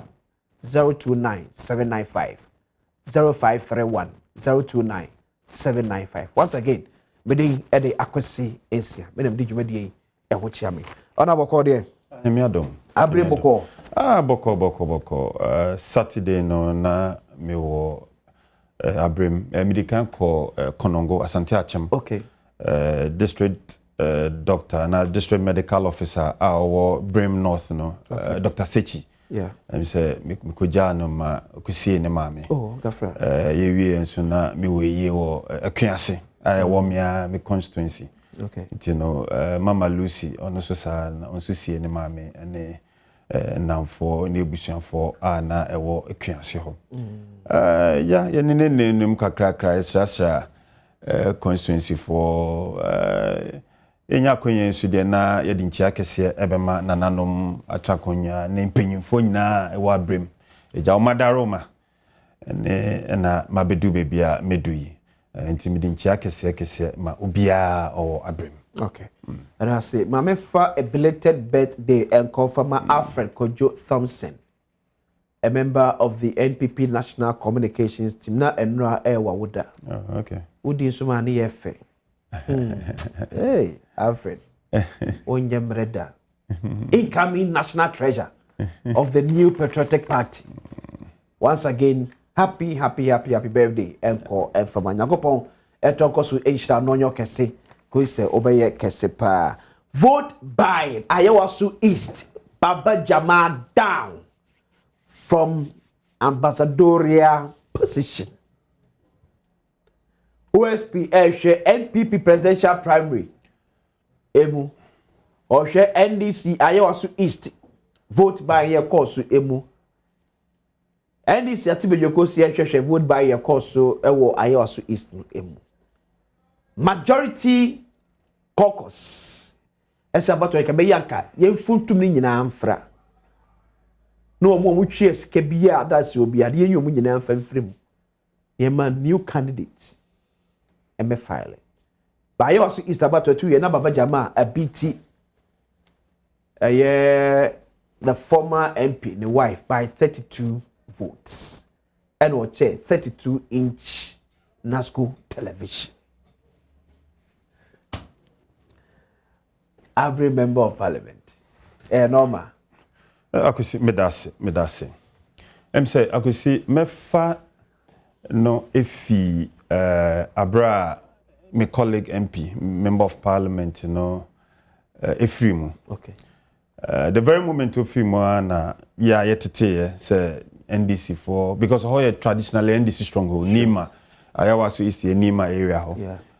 NDC stronghold. Intino yetete say papa ne yere no na ni abro ko kan so beginning na nkrofo ka say Muslim media omosom no the way tie no say okunu free mu a oyere a say so you count shedem kakra after 40 days bi ansa na we pie it beginning na you know nsam wo ho na Baba Jamal so unity Baba Jamal so se na yi na enim no why MP da yes na I'm sorry representative Kwitiada. Sure. And even in the last parliamentary primaries, where Ayawasu East were contested MP na we free mu no. Bem say Angyema Nkoyi na Nyame Adom Omampenyin John Dramani Mahama emano this new responsibility say onkoye high commissioner e Nigeria or the core. Nto nso be mu den. Na kwesi asana kra Saturday ye beto aba no. mi hu bibi yes papa ni wie that is sitting MP no majority members are NDC MPs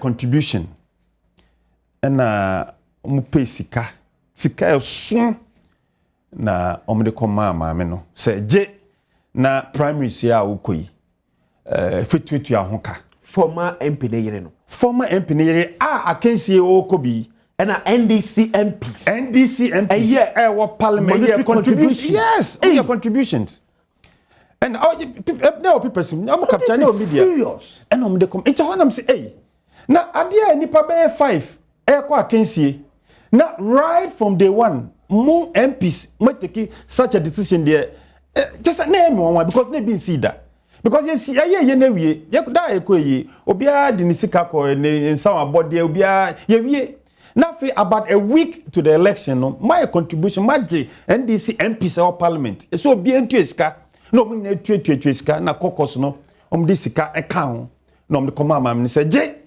na fire elections no na yet of the amount of the coin minim ba mi hu ye wo pepesim so mo present sika no dia ma me no am say ko na yet awachi ye person be kan ye ho e wo parliament oh no mi hu say akwesi antwe because it has to be fair mo bia the opportunity nti nipa obe we no we near na ndia wa be kam ho e wo parliament akwesi on the day of the election eja me namu eyase ewo konongo later me ba kuase ena akwesi me tete ma mi hu videos akwesi TV obia every delegate over 1200 delegates no yema obia TV akwesi yesama obia ebitua 5000 ebitua 3000 ebiom motorbike obia nya motorbike mo 3 bags ni echiche tuma cloth yeah, the chiche angwa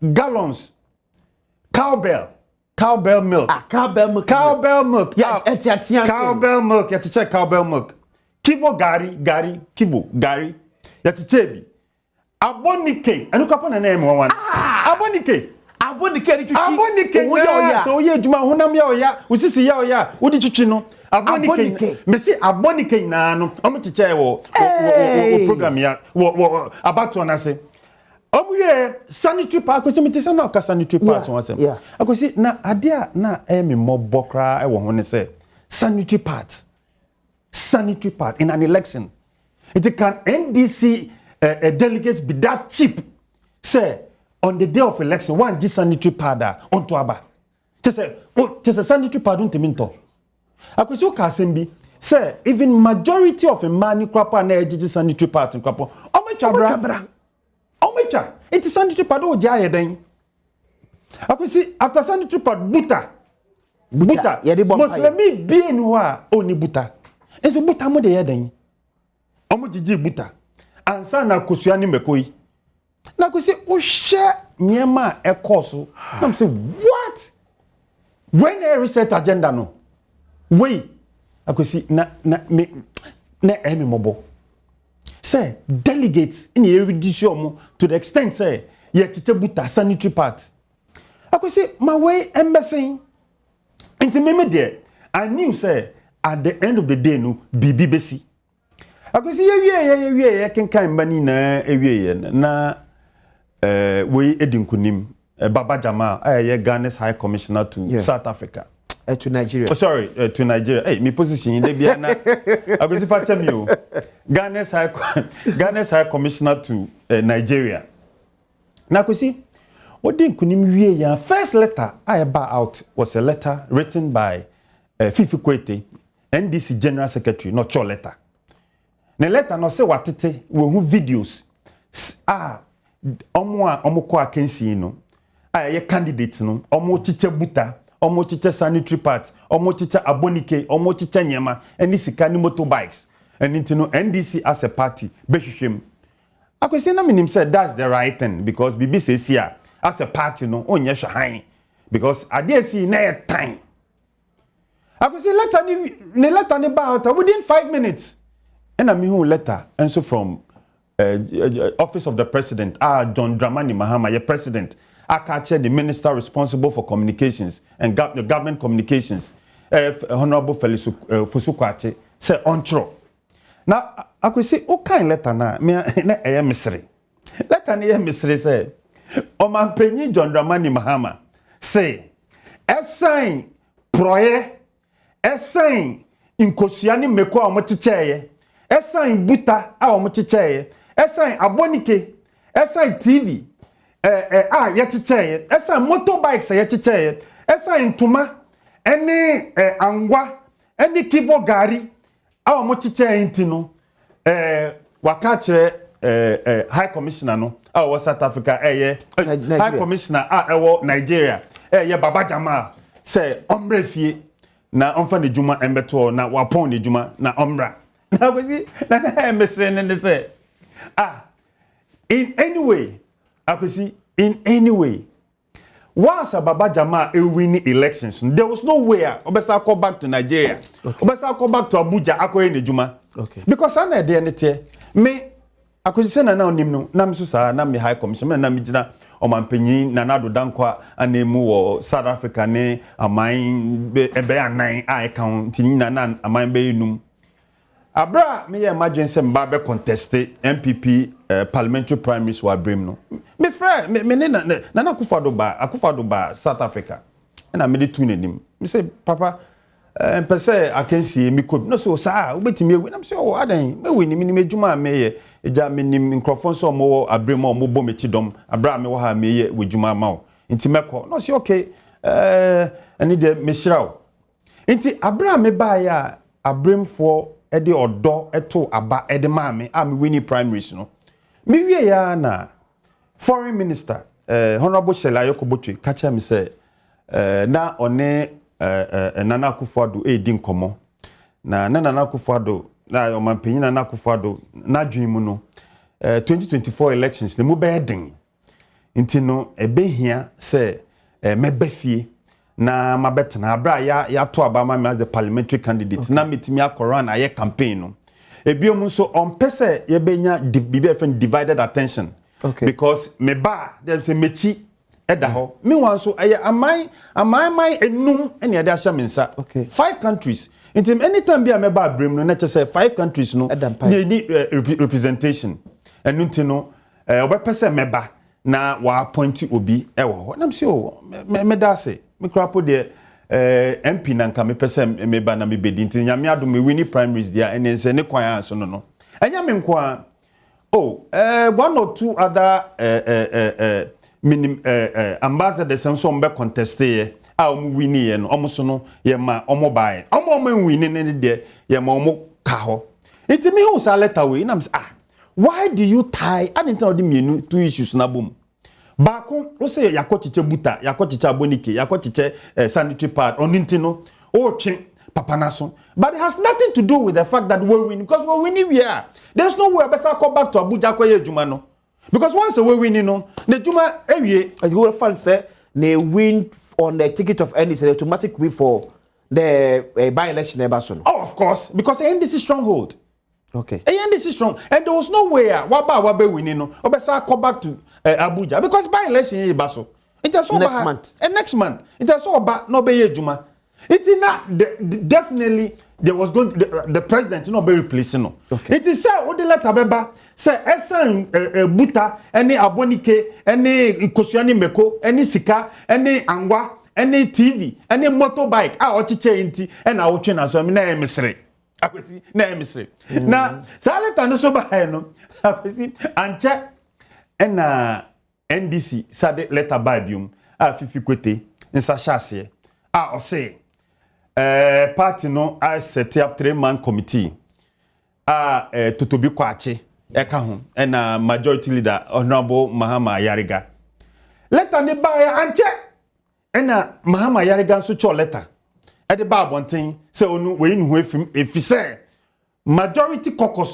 if you have an issue with the elections, sir, and your majority side, and your MPs, NDC MPs, nebetro, aka say yenchem, bibienia, you can go through your party because NDC MPs now more parliament, you know, and some main party, much main party na say. If the general secretary representing the party at your letter say, okay, you better shishwemu, yeah, went to take a member committee. I got letter not join up to that mentias here. Okay, in that letter ne buy na 50 kwete say, what the letter number? Now him. Honorable Yaga majority leader no. One 50 kwete ambona mani o. Oh, sir. In social media, on one who handle social media no troy or send me 50 kwete say on kan me catch in the committee na what she say yambra nyembe hwehwe omo mo che buta ene aboni keni ade no me yariga de any majority caucus they take a decision say yen fire ho embeka ho nti no namba e bia no monye because it's okay onko dey be replacement no so fire no response or social media no so they response by no na papa Jamal to wa say president say who appointed a high commissioner and now appointed an ambassador na o recall letter no akosi yen fan to Badwam. Okay. The recall letter is written and addressed to the high commissioner responsible and not to the ambassador responsible. Inti Baba Jamal who say omogu ni mase. Recall letter no or they are to public media no say okay me you are no public. Because me recall letter by no President Nana Dankwa Akufo-Addo na recall me or try me also Ambassador Charles Shuakunredu was so me why ye juma kama to say nyame adom wa beye parliamentary candidate inti me da wase ko na koye wejuma inti me wie no say unya letter so respond na so me respond here me say o man panyin Nana Dankwa Akufo-Addo me da wase say eja we hu me say enipa hwe nipa e wo MPP m enipa bebre and so me na hu say bibi wo mimu a metimi akogina wa name wo aman enum nti Nana Akufo-Addo me da wase na me so me cho letter na me de ma no na essence say o man panyin John Dramani Mahama cho letter we edit to public no na Baba Jamal say ne also me reply in public it we share no so ne letter na say for wejuma me amapon me as say me wini ze ochu muta me wini it would the kind letter ni akoso kind letter na o say ono no ye parliamentary candidate for the Ayawasu East constituency. Okay. Some ocho letter because for wejuma me mabanya me adom NDC for to aba me wini it for wejuma akosi o hye na koso na akosi time akosi time how say oman ayewum cocoa farmers cocoa kuafo akosi last week na me wa ha na me ni udi nkomo cocoa kuafo umuku no mo be declare problem akosi sa kosua ni mekoyi any motorbikes yi any TVC any butei any abonike na akosi enya cocoa kuafo no mu hia san nyama we omre hia abonike na so mo na de bia ye do akosi ye na ewi anajo ye kofom ne eba eja ye di be chichichichi yen na nima obi otini ma de abonike o de ye den motorbikes ye ma me no ye papa no mo ye kwa adwuma yi omo na omo di maja motorbike na wo di kofom ene ade TV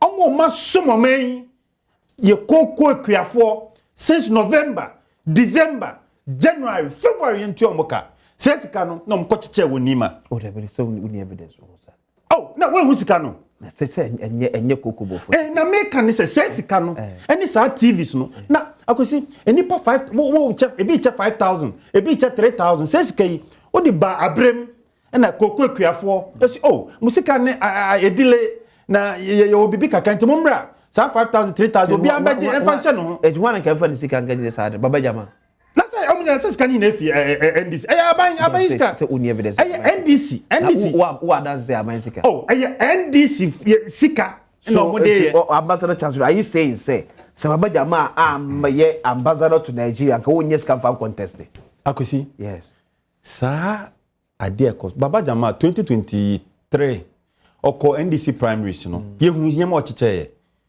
what the man che TV po bia asem na boafo me se wan che TV na se omiti che TV eche motorbike eche abonike eche me se ye ma me ya papa Baba Jamal so de share abonike na akosi wa hu abonike no eh Uji TV akora Jabonike ba Uji TV wa Jabonike wa je sanitary pad wa je omunyina na chiche iti akosi me de na me kanisa akosi ye ma me no ye papa no ma mo ye kuafo no mo bre iti se NDC fo wo sika a mo be chicha man ama omo hu edia omo fa bi emra ye ma me no ye papa no no mo bre omo hia bibi kakra a omo bedi akosi November December January February no mo bedi cry a problem no mo bedi a problem ndo na me share documentary bi a say Dennis Miracles omune TV station eko ya Adom na so what bra yinuanom ya ma me no mo bre na mo ba na mo che sika in plain I go say OSP crapo de no da bem no cry na say ade no Abonike Abonike bam agosu ko efom sa no na ba na usisi ne unsa ni ma no mchicha Abonike akosi can you believe this ni ma no mchicha Abonike ni ma no mchicha the way ya Uji TV anaju the other TV so ba ko so Uji TV okay na waje sikano 5000 na 3000 okay waje motorbike okay waje mo no 3 bags waje ntuma 5 kilos 5 kilos 3 and 25 and 5 kilos 25 kg no 3 hey sa ko se nyini pa ba ko na echewo okay enyi pa 5 nto bi a chemu no bi we chemu Abonike no chemu sana competition Baba Jamal Nkosiano no do winning no the killing game no the killing game because ni se Kosiano meko de se comedy opa no nya Kosiano meko kanka se jene se jene kakra e ka ho a Kosi ja no the killing game no na Kosi OSP issue statement bi na Kosi me kan statement na OSP NDC for enyom ntokwa a omoko okay NDC for akọ omo akansie ena boni beka fallout nkrofo chanyema ene yesi corruption no mpo no enipa Ghana for sorry no mo comment say eh etinyema ekoso OSP OSP wada sorry na nyema ekoso no OSP wo bae na obeto letter afi wo de MPP abefra na ye akosi ya MPP for the heading akosi na wachi abesi ya yeto ya be akosi otie se obi che buta akosi otie so obi che motorbike for chebna for the benefit of yahwefo enti sorry yemfa office of the special prosecutor letter enters na yankenkewia na yeni wu common share the content and how omuputi letter no they say if a sit in say also the MPP abeko eka ho public notice office of the special prosecutor. The office of the special prosecutor has commenced investigation in respect of the new Patriotic Party presidential primaries conducted on 31st January 2026. On 7 February 2026, the OSP commenced a real-time investigation in respect of the National Democratic Congress parliamentary primaries at the Ayawasu East constituency. The investigations focus on allegation of vote buying, vote selling, and the source of funding of the alleged corrupt act.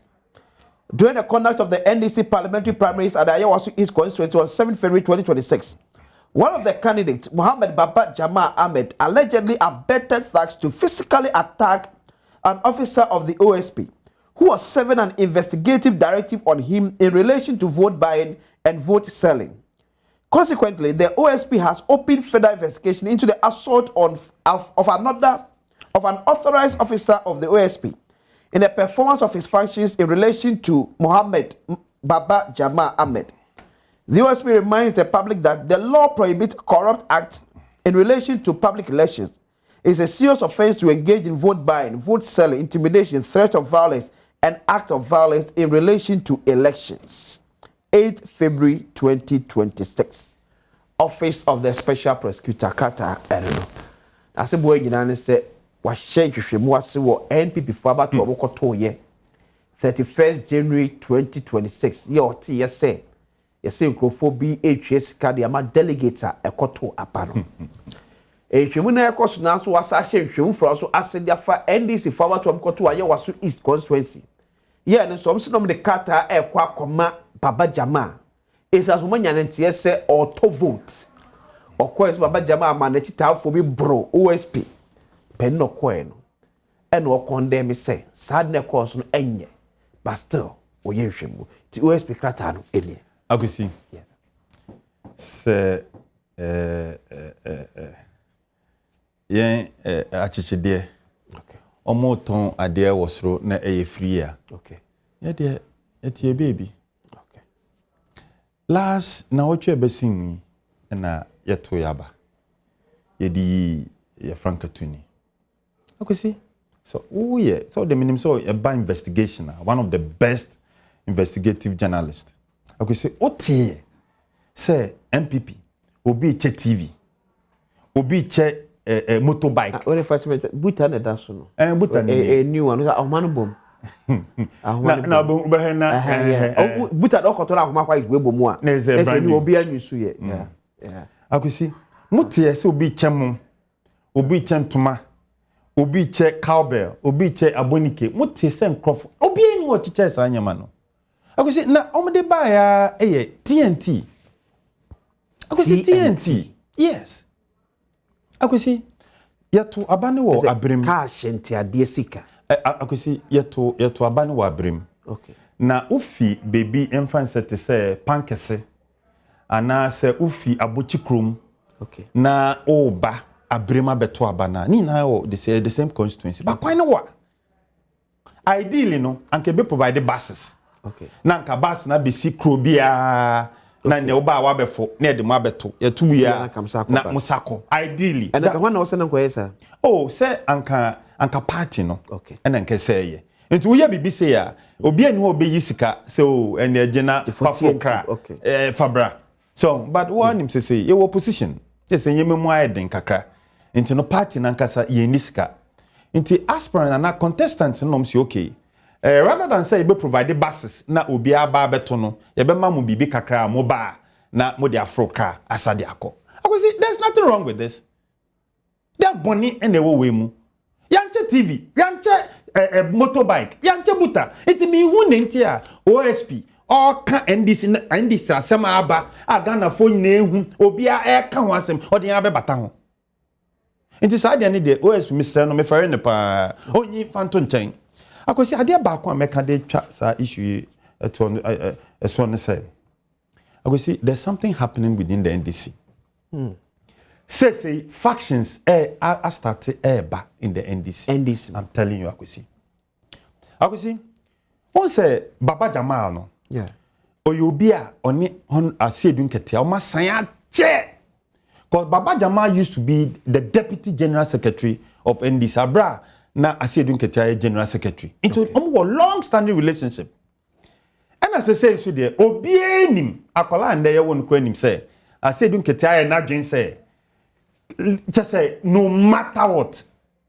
say omampenyin John Dramani Mahama 2028 odine juma be wi ya ono chairman of the party asedun ketia obepe say obekura NDC Frankano okay intino Baba Jamal so one of the strong pillars are all supporting asedun ketia bid no to become the leader and to become the next presidential candidate of the NDC intakoba ne sa no na say no Jubilee House nso omo favorite Baba Jamal supported asedun ketia Baba Jamal for a fact for a fact akosi se parliament ya yedi nkomo parliament NDC MPs nya obe ya menam fofo na eja yedi kukumu asem nkomo yedi nkomo nti nsam omo ka a chen wo parliament wo chamber ho ene say Baba Jamal support asedun ketia okay nti Jubilee House o matena wa no say no asedun ketia de yampene na on be the president wa ha nti no obia wo asedun ketia fa bia no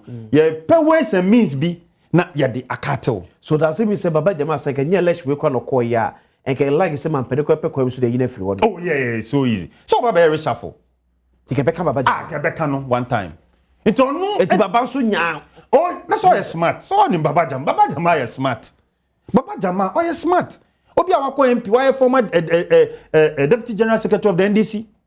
Also a lawyer. So on him no. Oh, you're smart. It's a no na Baba Jamal hunye. No, see there be. So opportunity yaba. Ma menko na menko pribi. Inti just to cut asebun ketia into size. And no intia. Because me won't be that for a president to issue a recall letter in the full in public. Oh, for the wow nipa wana denako. Nipa na banu we win elections are. Freno. That's a big person be fear cry. Now the way I'm actually letter so can we also look at it from this point, say, man, penny person chesampa or can opposition so bad or be share quite ketasha precan can dream dieno. So there's a test case we have about the one what the yens and how the amount fracas you say. So we are meant to make two switch here. I could see a showmanship can no no in the fake way be keken no president. I'm telling you. Just to prove to Ghanaians say or no. A bad share a bad prayer or no dear on tie on the obey take action. Okay. No, any there. Now Sikana in Omudi Tetuan is kind of thing. Almost individual benska. Individual benska. Obey ya Jubilee House most supporting Hadia Amine. Hadia Amina. Akusi. Sika Ochiaye on the day of the election. Onye says can way. Majority MPs contribution on the bread no says can if wanye akoso omunja no mokeka no na eni abre omunja no mokeka no kra eni abre it Ghana for media way no straight is going out to Ghanaians. Okay, mo share the difference between the MPP and the NDC no sika no do musa be bom e di nyafo mo share we dey yenya hu shi o na mo presidential elections de ba akusia na mbehu ne Johnson Siri kete ko no na mbehu na wepo na moto ba moto no mbe cheka obi abenya ka na parliamentary primaries here moto ba akusia da sia wa ha obi yom go fa wa ifa akusia wa ha Ghana ne we but sure ya do ba me na mo bra esi na ba me na mo bra na ya betua egwasukusu bedwam on Adom TV ba ya be ka message e de ama hwe ni say Anthony Nipe, the Greater Accra Regional Organizer. Edema Eddie Siam Yukuba Cancer out of Pesa de Comunina Abadawi. Bedroom, yeah, see. Yes, I'm a copy of Emra Bedroom to media, said as what your brain was so a share. Ghana's #1 account TV station, Adom TV. Because a gold board jewelry, Ubeto Adia pure gold. Now, this will be a base you are tough free gold board jewelry for a hodom. It's a someone quite a tone. Gold Hunia, a papa. Our showrooms be a Kimbo Diamond House. Osu Bakonsu Oxford Street. East Legon Bakonsu Hotel Avenue. Spentex showroom Baku Marina Mall inside one more. Tema Community 11 so showroom Baku Elhom. Kumasi Ampoma Arcade so showroom Baku Elhodom. And after Prempere First International Airport, the first Kumasi Airport no or showroom Baku Elho. Or see discover the collection that marries heritage with modern luxury. That is gold board jewelry. The American just the gold board jewelry for them a year one. And yan fene kekenkwa osa carry Ghana, especially outside Ghana, or ton Ghana Emma Ewiase. Ope be a pure gold at free gold board jewelry for showroom. Anthony Nupe, the Greater Accra Regional Organizer of the National Democratic Congress. Atras Nupe Boko there. I don't know when I was there. Yeah, they are me. And I know to be quiet was East Saturday. I was the supervising officer. Oh, honor. What's a general overview of your course? That's it. Chairman for Infant Chairman. The underestimated traffic on Achimikakra. General overview, the election was highly transparent. Everything was orderly, planned.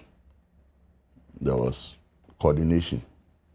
And at the end of the day, we came to a successful end.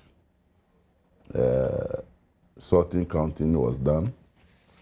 Declaration was made to a winner. But there are aftermaths to the issues. HSA, Niama VCC or Nima Chrome. Okay. In terms of candidates, we move New Year, Niama Namon 2, and so quote and unquote the bar tag be about and I'm on a 2 years. So for me, and now we share party no the crata to a bunting. Says Sanyamana, who or Aberfontein times so near media stations, no, a course, and the entry in the party 2, and I must say, Yen Shimuna, Yenfa, within 48 hours, Yenfa, and whom assemble to Ja, na Yensha Namo a bit to a found. Until beside me, General Overview there, we as one of the supervising officers from the region. Okay. Yeah, and I work inner perimeter na ye to abano share say delegates beba in orderly manner say easy for the umbefa process in collaboration with the Ghana Police Service no bibia nko so ho a ehun ye abontina ehun say then so but at the end of the day ni now the fra bon say there is a level of dent on the process. Okay. Yeah. So, to start with the majority caucus, let Omudiaba say, the functional executive committee of your party, Omuncha, the election results na abide. Now, after the investigation, your party ni person you only say any of the candidates na koyen. So, be who bonds have vote buying, vote selling, emua. Yen withdraw ni panel from the next contest. Ewo emu. As a supervising officer, only the majority caucus by your dreams say because vote by Omuni locus. Oh how? The majority in parliament need locus to issue a letter. In the sense the party structure issue letter. Inti grounds omujina issue letter. Now you see we are say one uko baby na pa akronfo a. Omo me akronfo sa abro no mo bu akronfo no yie pa. Omo no pi because one bu ni yie a e be kan. Omo bene oho a say niama ye kan omo nya bi da. Majority. See, let's stop being hypocrite in this country. Which of them did not induce delegates during their primaries to go to parliament? They shouldn't give me anger this morning. The party has taken steps. The party NDC through the general secretary are taking steps. The about 3-member committee. So I'm going to him. On what grounds and on issue what? What is their locus in this? Their locus is on dream part. On dream party no party na kasa na on kasa. Party no through the general secretary kasa na on kasa. So what is this? Let's get serious. We look am on yourself here. And there will be one aka. Obi. And now no immaturity. Edini kind. Emanim gwasi eyakan. As political actors eya disuama nyina say anamo yetu yenum kasa ye niye say ya dia the generality of the people should be happy with. Okay. Which of them sitting in parliament today did not pay delegates to get their seats?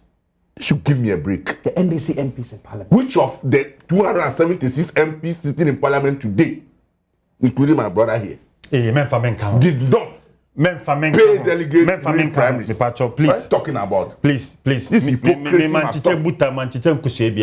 Hypocrisy we enjoy. All of them induced delegates. But maybe they did it maturely and sensibly. Obi na anya sensibly. So, majority caucus, please, your letter has no grounds. Locus bieni. In Jaiwi, party nakasa. As I sit here, I will be appearing before the committee at 12 to speak to them. What happened? Okay. They also who has a supervising officer. Yes. This is how we should go. This is what I say. We committee. You issue a letter in what capacity as majority, and so what? Are you there? Are you an island? Are they not a wing of the party? They are a wing of the party. Has the party spoken? And the youth wing and go issue statement. Women's wing, and go issue statement. Diaspora wing, and go issue statement. Zongo caucus, issue statement. Is that how we run a party? The what comes of the capacity of the general secretary, let her know issue here. No? What kind of... Please, people should be careful.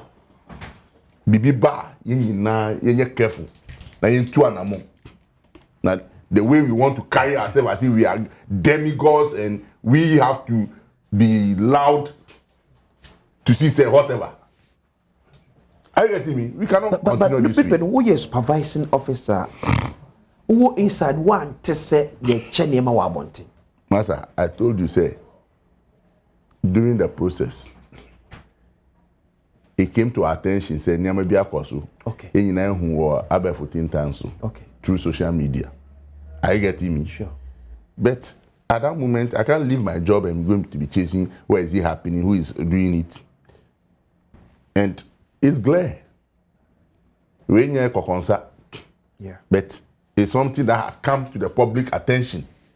And as a party, we felt bad, say, this has gone on. Okay. Thorough consultation also as to what should be done. People suggested truncate the process. People suggested cancel the election. A lot of suggestions about yeah. But this is a processor.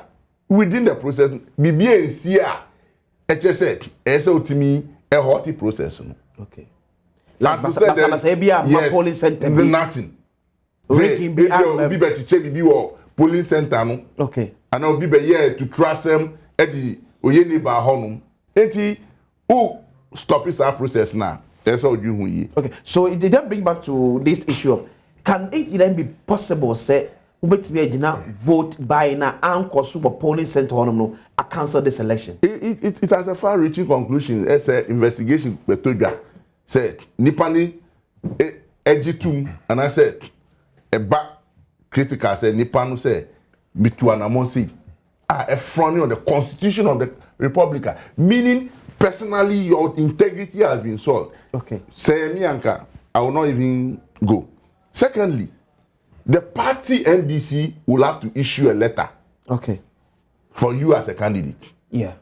And he said at the end of the 24 hours and 48 hours in Hishimono, Ebetojo said, Niakosuno eyanokre. Niakosunu identity image. Niakosunu nipana ye process no yi no. On self fata. The party ni so to me issue letter. Okay. To the EC say ye candidate ni. Yeah.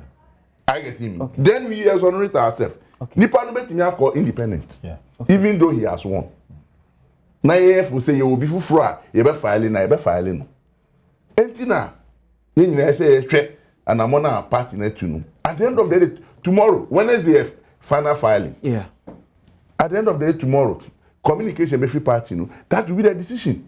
Whether we are filing him or we are not filing him is the decision of the party. Okay. Until we, and you say to man Pamrika Bia Nyama, a deal ye neighbor by create tension or grounds one it will become unhealthy for the party. At the end of the day, there's a far-reaching conclusion in the future. But I'm sure I'm for message the omode aba ene anopay. Arthur Nupeno, the Greater Accra Regional Secretary ma NDC. I'm the organizer. I'm not secretary. Hey, for me. Greater Accra Regional Organizer. That's what General Secretary. Everything was him. So I'm sure I'm for message the omode aba na Erika Accra for very number area. This is political cannibalism. What we are witnessing is not party politics. It is organized internal robbery. A cartel of party insiders keep recycling themselves, hijacking parliamentary contests and shutting the door on fresh, capable voices. The same party men are imposed again and again, not by popularity, not by merit, but by raw financial muscle. Primaries have become a shameless bazaar. Delegates are not convinced. They are bought like livestock. Flat screen TVs to numb the brain, motorbikes to distract the poverty, rice and oil to anesthetize hunger, and dirty cash to bury shame. This is daylight corruption televised without embarrassment. Hey, I'm ready, Bakrodi. But of course, be a fool and very body a message you buy. Hey! Statement to start it for the Saturday. Wow! This is daylight robbery. And daylight robbery corruption televised without embarrassment. Anesthesia is anger. But the next message.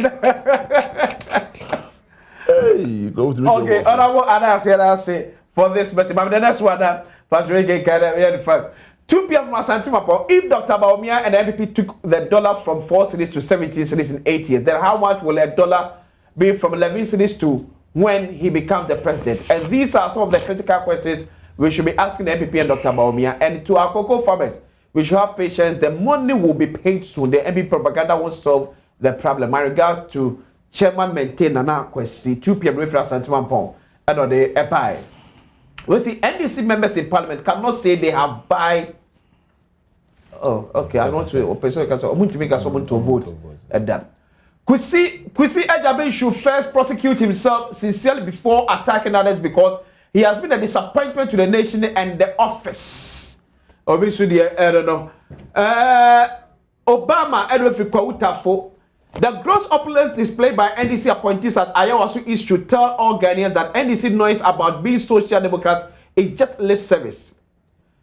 They have come to enrich themselves in these few years in power, while majority of Ghanaians are wallowing in abject poverty. Nurses, teachers, doctors, traders, all workers, truck pushers, and almighty cocoa farmers are suffering. Let's really have consequences. Baumia Beba say no to NDC in 2028. Obama from Kwakye, I don't know. Well, it's a good one, Akwesi. Is OSP still exist? He should do investigation NDC Prime Minister and stop what he's doing. Atop Beposo Shama constituency. And or the boss Akwesi, good morning. Top okay. NDC MP should pray serious because the delegates wish them. Oh, Monsomodi. Ma'am, the next one. This is Martin from Tama. To me, it is not good. This is a serious corruption. Please, action must take on. A right election should be done. Okay, also call it for another election. Please, I'm Alexander from Junction. Please, we have completed Winneba Education 2022 up to now. No posting. Oh, sorry, okay. Education Minister Bishop, why? Good morning, you see how ignorant that man is. Papa Jamal said he took a leave before coming down for the election. Oh, okay. But the next one. Wait, Marry, Pastor, Mam, the next one now. Me gonna time, one. Me time, one. 80, ready. Okay, see. I just say, Bacombia, me the Becca, Nupenu, and Asama, or the Tuja. If the Cassa in Pape moi about NDC. Okay. I was saying now as a result of Salmo presidential prime minister on Babekoyi.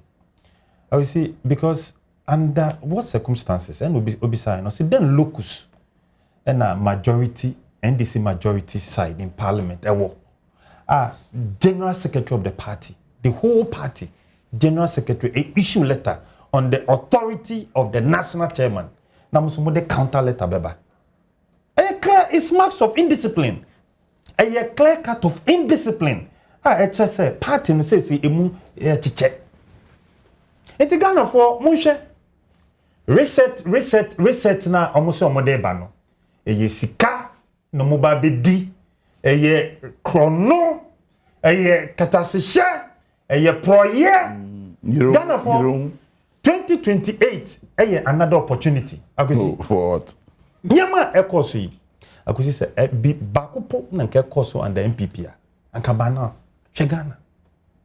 Because can you believe it? Now, look at me, it will monitor, who supervise elections. Now, delegates about TV, Obia TV show. I can see TV show delegates. Obia TV and family. I can see what who monitor. General overseer, general supervisor. Delegates about friends and TV show. TV about. One show TV. Cameraman, so no more. One show TV so. Obidi.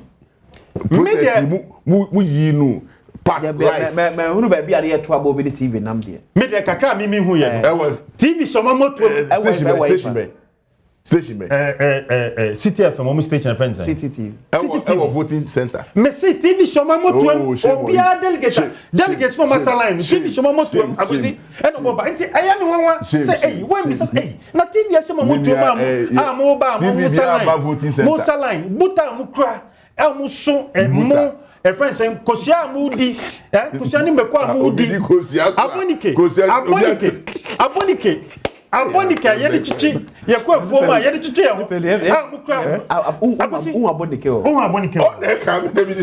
just only one wish you. Just a well, just a nipple wish. Abonike. Oh, she oh, Mukra, oh, more chicken. On Masaline. I was on Masaline. On Monday to Abano. Which is a one. It took committee now. I have fro. Said Brana Bettes, but then I have come. Also, what about just was what inside us. About just a meeting I have fro committee. No, I think he said so. Elections now, the election itself. Okay. The election is a free and fair. Okay, Bibia. Bibia. Asema akoche sa we na. I go see when we did that process we had. It's beating our kono. Then I go kan wo. Enemy issue no. What are you going to say? Yes, you know, me got testify. Because who they want to change. It as I saw committee ni say me dem me wish. Oh no. Yeah, you TV. Any Abonike, any sanitary pad. Yeah, sanitary pad. Any more, any angwa. Any friends and yaman, yeah, but I got the Obi Tonko, Yama, Obi this, so I vote in this minute. That one there. Look, one thing I normally do is that say me who in Yanum may now Tom Kosia, na say this burning cat tears and Yamano in a fashion. Yeah. What I do is I'll call you. Omo Chemo Bia that give you your money because I feel say at that moment you are struggling and people like these things. Okay. So me at that moment me anka me wa bonti ona me hu obi oton ko sia bo anka me turn ni na cha man crofo. Okay. And you vote inducement. I get but Kosiana oton no do win here no. Me dey Kosiana me ko sia mo fa che me bre. Kosiana me ko na Badwam no do win here. E be sa ehia o be mi discussion Adom TV background.